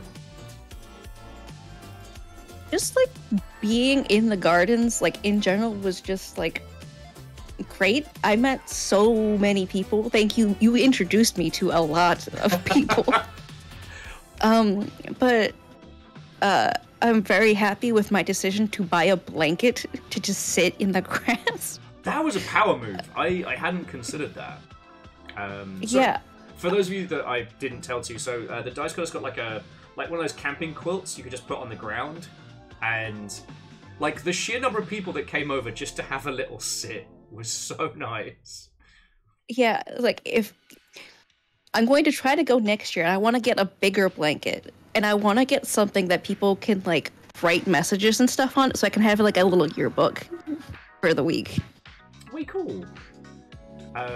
They used to do like yearbook photos. I hope they do that again. Oh, that's fun. Yeah, there's a photo of me in the full jean tuxedo with my hair back combed. That's great. But yeah, I just met so many people. I got to meet you, of course. I got to meet Zalavir, which was nice because I technically work for him. It's like nice actually getting to see him. He gave me tape and a boarding pass and a pill bottle. It was great. You got the full. Well, you need the poker chip, and then you have the full set. I need the poker chips. I got to see Nick and Mel, and I haven't seen them since 2019. Yeah, MagFest is 2019 is the last time I physically saw Nick and Mel. That was also the first time I saw them, but like, it's been a hot minute, and like, they're some of my favorite people. I loved getting to work with Nick when we worked together. Way cool. Yeah, I just got to meet so many people. I got to meet so many other artists, so many people in fields in the game industry that I normally don't get a chance to interact with. Like, I normally interact with like project managers and art directors and maybe sometimes the developers, but I don't get to really interact much with like the financial people, with the people who are actually like running things and stuff like that. Way cool. I did have like a couple like meetings. Oh. I had a lunch with a prospective job on Wednesday, and then I had a dinner with some hopefully future pals. Okay. When I moved to Chicago, because we set up a dinner for devs in Chicago to all meet, and that's where I'm planning on moving to. So I went to go meet all the devs from Chicago. That's way cool. Also, fingers crossed, touch words, job. Let's make it happen. Yes. Many possible job things had propped up, because like even after I left GDC, I ran into somebody who was looking for an illustrator at the airport. Oh. And like here is my business card. I brought a bunch of enamel pins with me. That was They're such gone. a way. Although They're gone. It was so funny because Ben, I believe it's Ben Purdy, who did the soundtrack for FTL and Subnautica Below Zero and stuff, refused to just take the pins and actually bought the pins off you. So Yeah, for the briefest second, we had a tiny artist's alley. I made money at GDC.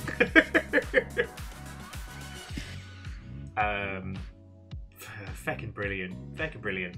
No, I'm super glad. Oh, and just a quick reminder to everybody: have you done your GDC follow-up emails? Because this is the stack that I have to respond to. It's GDC's not really over until you've finished all your emails.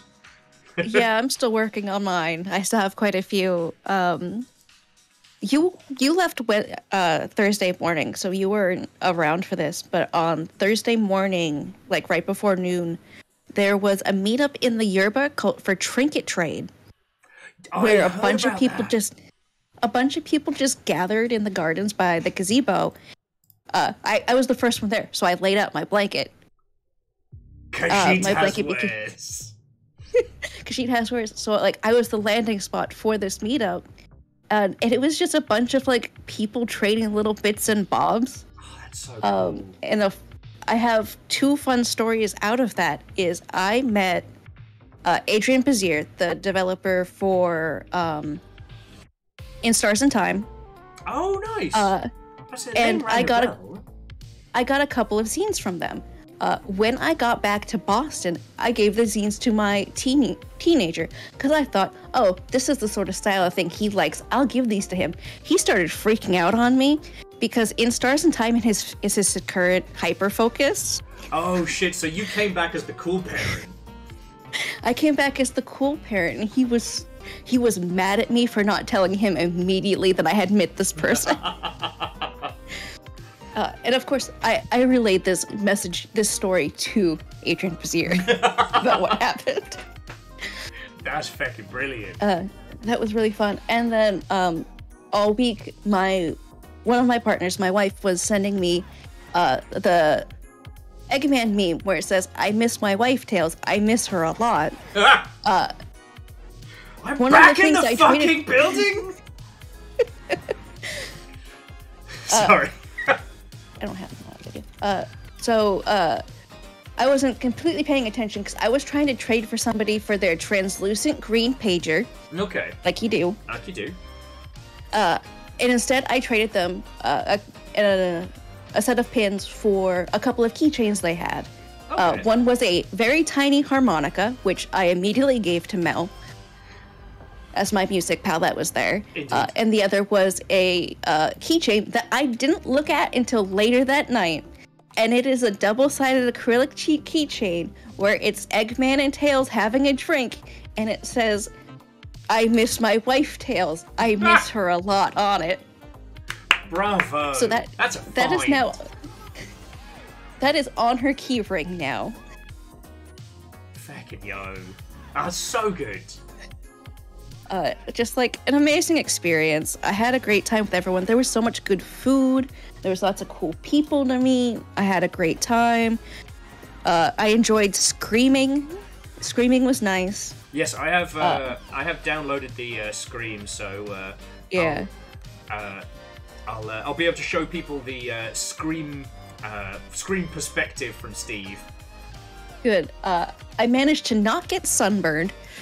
How? And what else? I got a little crispy on Monday, or at least a little red-faced. Someone did give me sun cream, which I repeatedly got in my eyes like an idiot.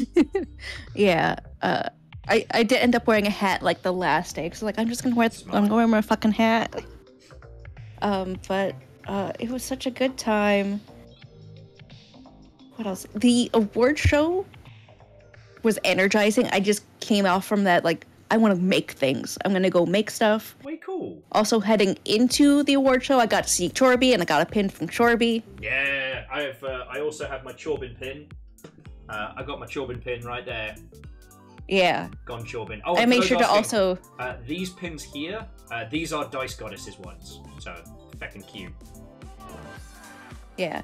I did make sure that Chorby also got pins from me. We traded pins. Yeah.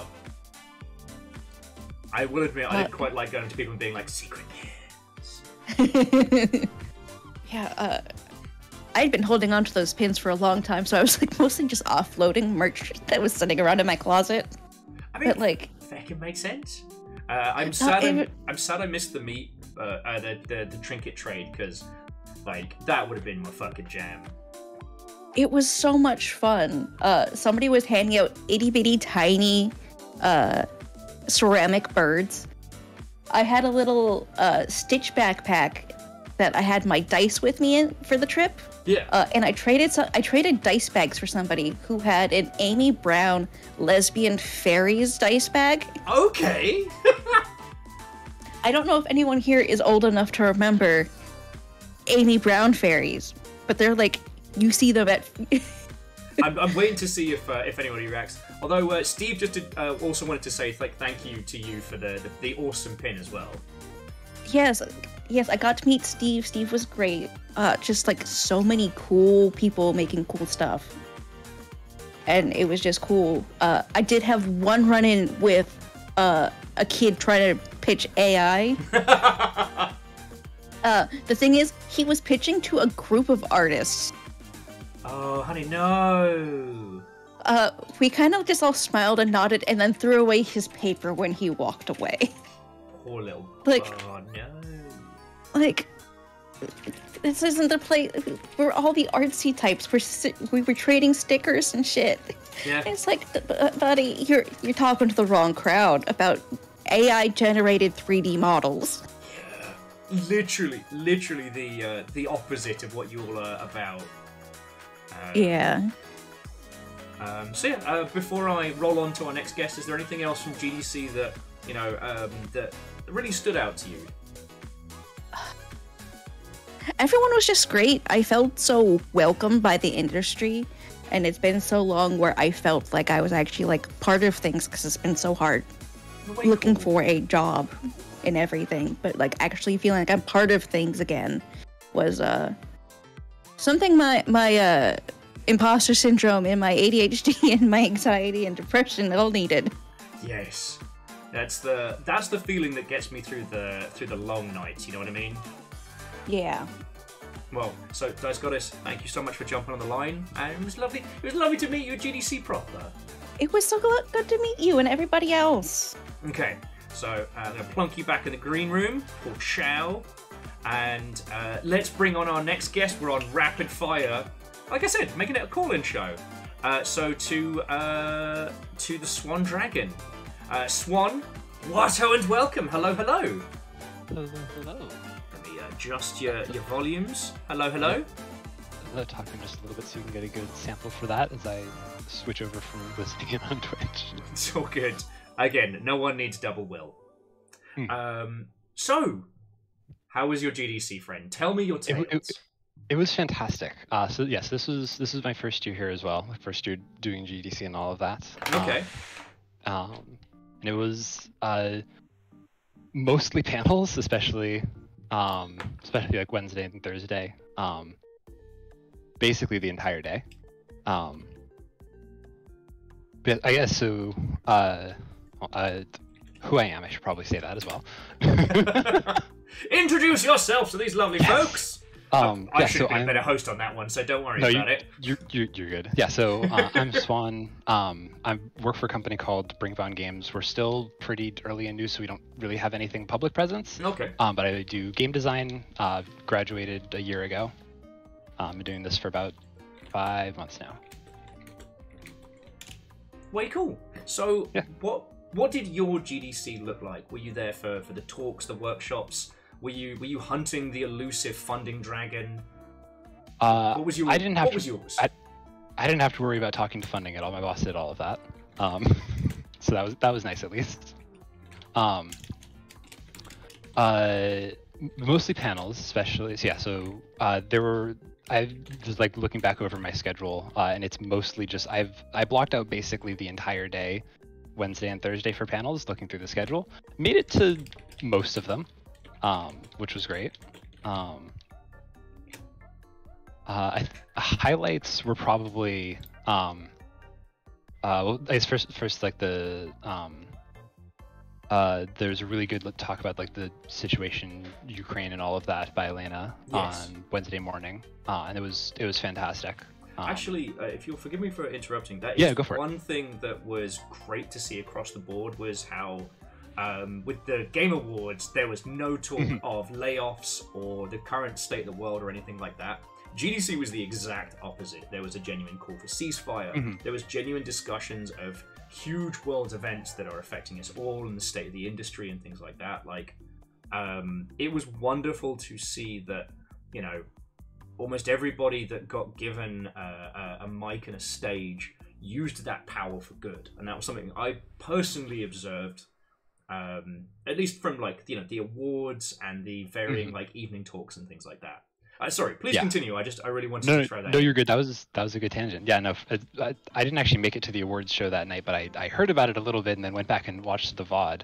And there were definitely some calls to action there. Yes. But that's how it was great. Yeah, no, you're good. You're good. There's also a really good talk about just like tool design and like how to actually build things that people will use effectively. That was That was good. And then the award show was fantastic. Just kind of running through things. Yeah. Thursday was honestly a lot more busy. Like Wednesday was just went to a bunch of panels and then hung around with some CA friends for the evening.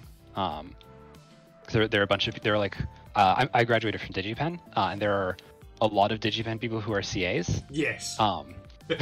Like a lot. There's at least 4 or 5 that I know of, probably more. And so it was nice to see some of them because I am free and soon they will be as well. Quite cool. Oh, actually, so jumping back, was it yourself that mentioned you got to make it to Slug World, right? Yes, Slug World was fantastic. That was on Tuesday. So for those that don't know, so Slug World is the proper punk indie meet, and it's held over in Oakland across the water. And so how was that for people that haven't gotten to see it or know about it? How was that? It was great. I went over there with a friend of mine, one of my coworkers. I wasn't even initially planning on going. We were gonna go because I was there with the whole team. There were 8 of us. We were gonna go to like the Golden Gate Park for a bit, but one of them mentioned the party. I was like, wait, that sounds way more fun, so we're gonna go do that. Yeah. We got there a little bit early, ended up actually helping set up a bit. But no, it was great. People were just like, I was there for the first like 2.5 hours or so, and people were like steadily trickling in basically the entire time. And it was very chill. It was very fun. It was just like a lot of people just hanging out and having a good time. There were some snacks, there were some drinks provided. Ran into, like, kind of shortly before leaving, ran into a group of people that were looking very lost, and ended up talking with them for about a while, and they're making a game called Price of Flight. Price of Flight. It's fantastic. Let me see if I can grab a link. No, allow me.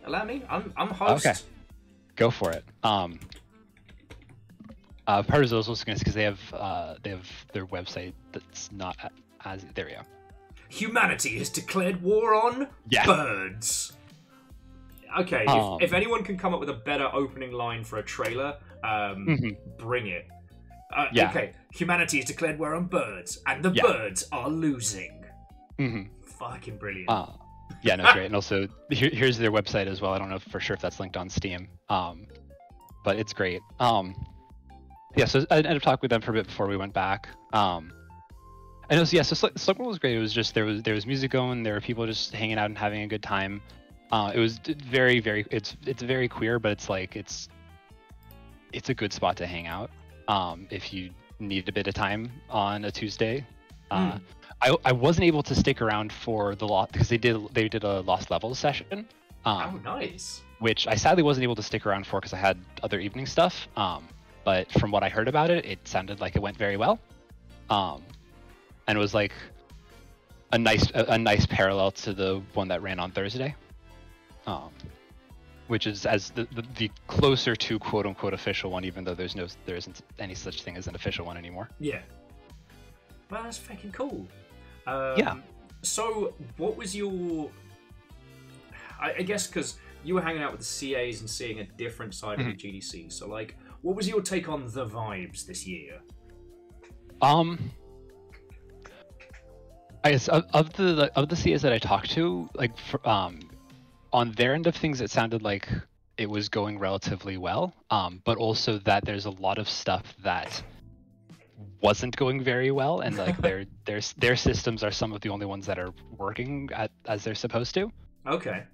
And there were just a lot of things that were not necessarily coordinated well.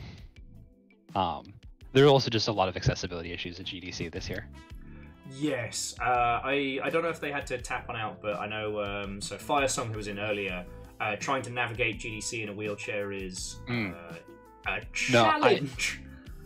This year, so I've been having a bunch of foot pain recently, and after walking around a bunch Tuesday, I ended up having shin splints for the rest of the week. Oh no, those hurt so bad. And it was a nightmare to get around, especially the South Building. The Moscone South Building, the signs are not placed well, and there's credit where it's due. They do have elevators on either side of the building. But that's on either side of the building. Yes. And I couldn't find a map for where things were. So so I ended up having to walk down the hallways multiple times for a couple things. I had ibuprofen, I had ice, but it was an event. Oh, shin splints are no joke. I'm getting sympathy pains. Yeah. Oh. Yeah. But yeah. On a more positive side of things. Yeah. Thursday, I went to the lost levels I was running in the gardens there, and that was great. Yeah. I also ended up bumping into a couple people who were just standing around to the side with yo-yos. There's people know Dr. Popular or Doc Pop. Yeah. He was there, and so I ended up talking with him for a bit about yo-yos sweet and game yo-yo dev. tricks. Yeah. Because I'd always bring my yo-yo with me. I have not yo-yoed very much the past few years, but I always have it with me in my bag, and I feel very validated for doing so. Like the way of the warrior, the yo-yo, it never truly leaves you, you know. Yeah. I, as a child of the second wave yo-yo craze, I still remember.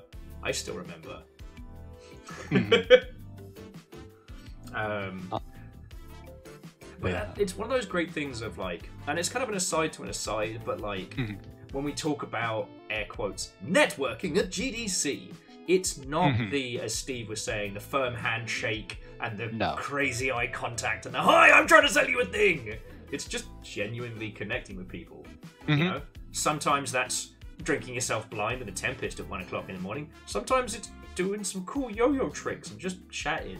Like a lot of spaces, GDC is super responsive to being genuine, and I love that.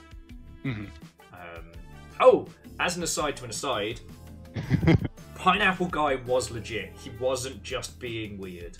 It turns out, for those of you that were in the gardens of GDC, I guess those are one. There was a guy running about with like a pineapple onesie, and so I assumed that it was like a first-time GDC attendee or someone who was doing the whole like, check out my game about pineapples.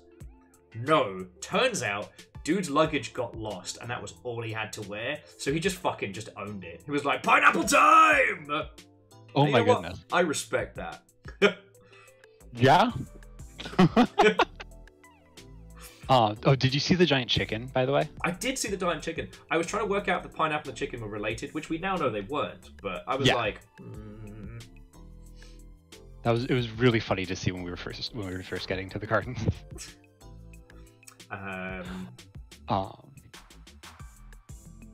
There's a giant chicken. It was for like a it was like an intro to Blender game, basically. Like they're trying to gamify learning Blender.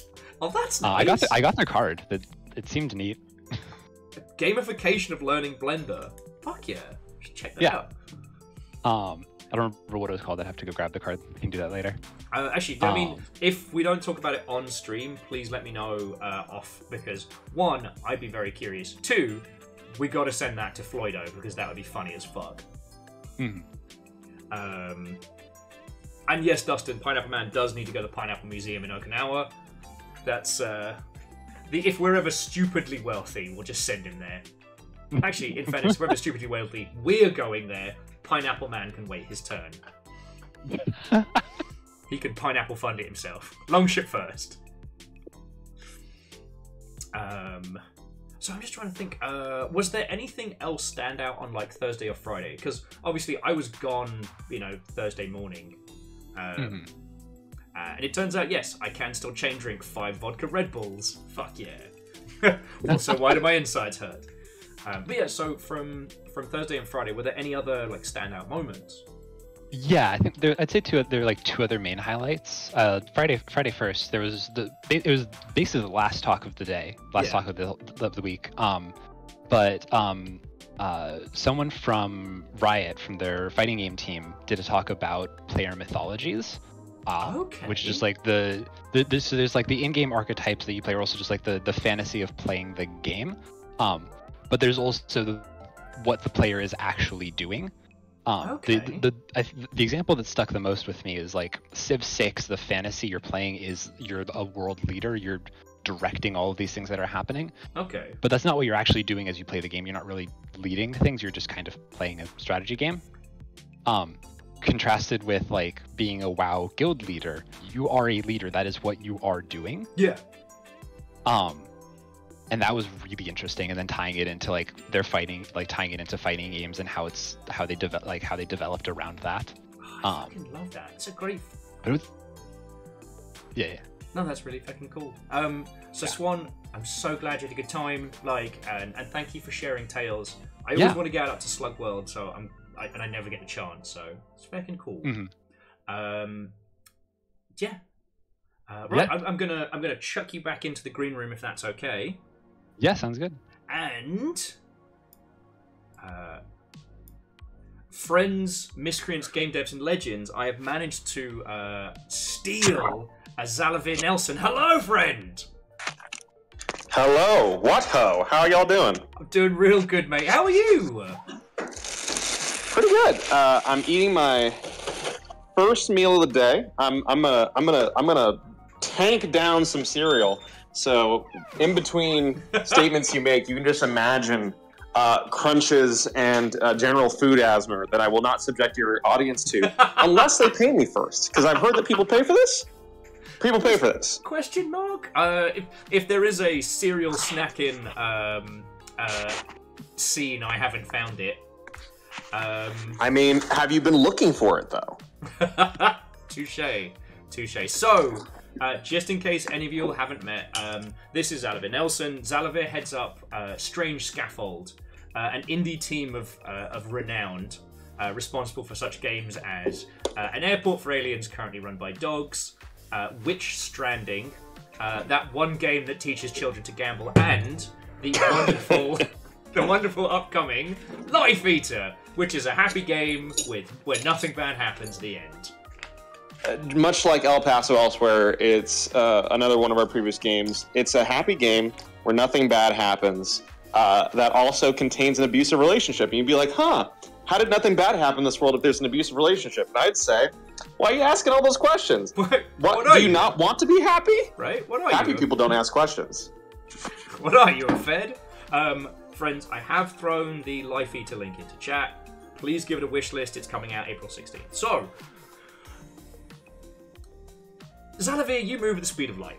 I am happy to see your rise to prominence in the gaming space, and I'm happy to call you friend. But I have had to come to accept that to see you at GDC is to see you for 2 seconds as you are careening between things.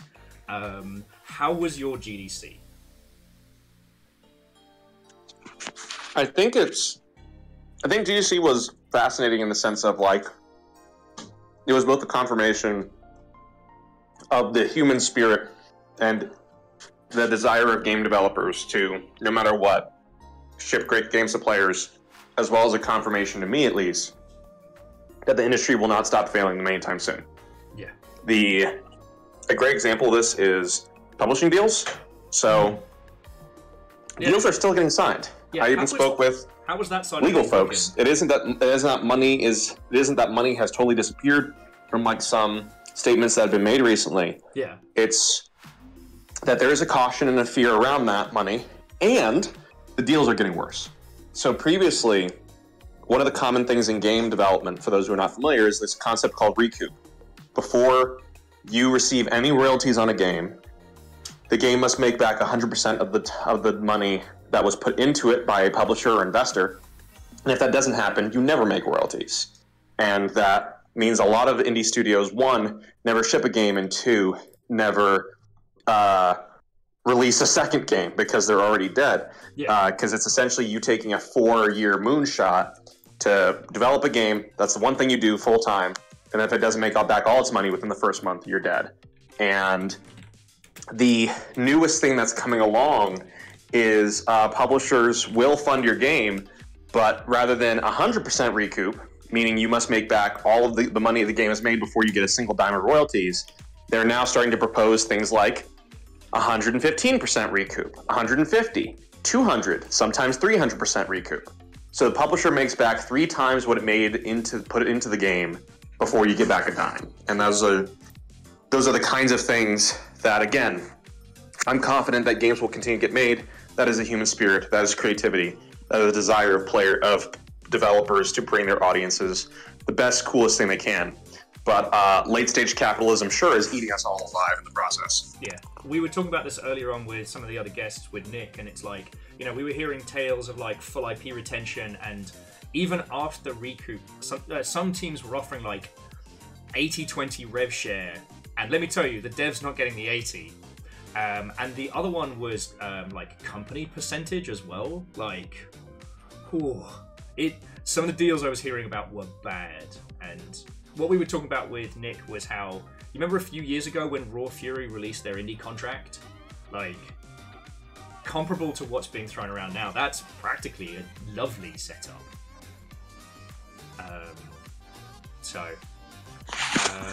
What's also interesting is Raw Fury releasing its contract publicly was, I believe, a sea change in the standard recoup and royalty share rate. Yeah. Because before Raw Fury did that, all love to my friends at Raw Fury, but 70-30 was the standard. 70 going to the developer once recoup has happened.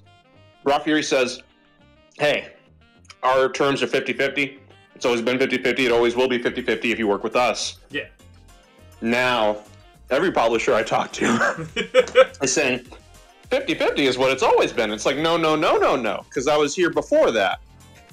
It created an opening in a space, and I think that now, I mean, even some of the doomsaying that's still going around, very much rooted in reasonable reality and fear, but like, when everyone's saying there's no money going around, that does create a space for publishers to just conducting good business, to a definition of good, say, well, no deals are going around, and money's hard to come by. 50-50, 80-20, 200% recoup. That's the deal we've got for you. Do you want to make your game or not? Yeah. And I certainly wouldn't advise anybody take that crap hand. Okay, so from your perspective, how did you find the vibes of this show? Because you do have a very unique view of GDC. I was very glad to not be pitching this GDC. For those who aren't familiar with the studio, we made 11 games in the past 5 years. We're about to release our 12th.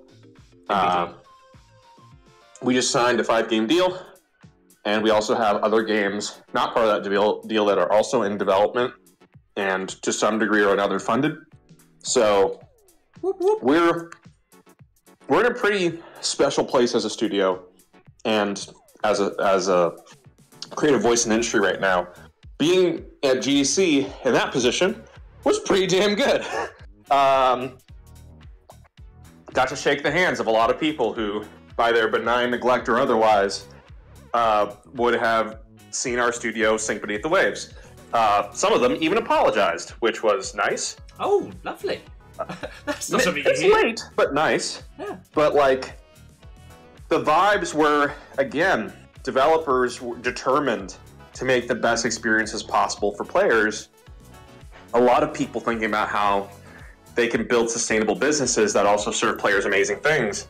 And then a lot of other people, who are people at the end of the day, nice people, sometimes very kind, very smart people, who, but in terms of their position in the industry, like, even if their stated goals were, we want to see better games happen. Yeah.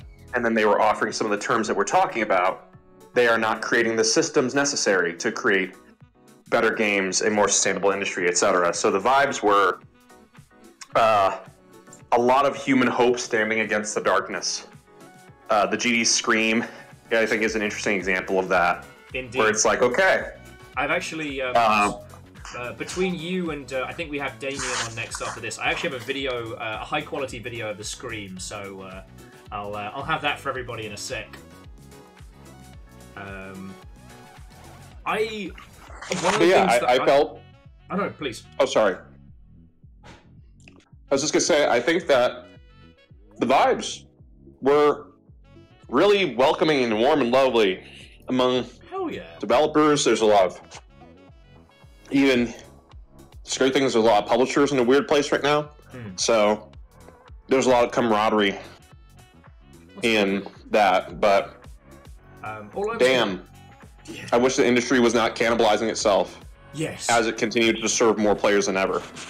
Yeah, I've been talking a lot about this with the Longship, and I'm trying not to say the same things every show, but like, you know, one of my frustrations has been that there's obviously this window for successful, like, small and micro publishing.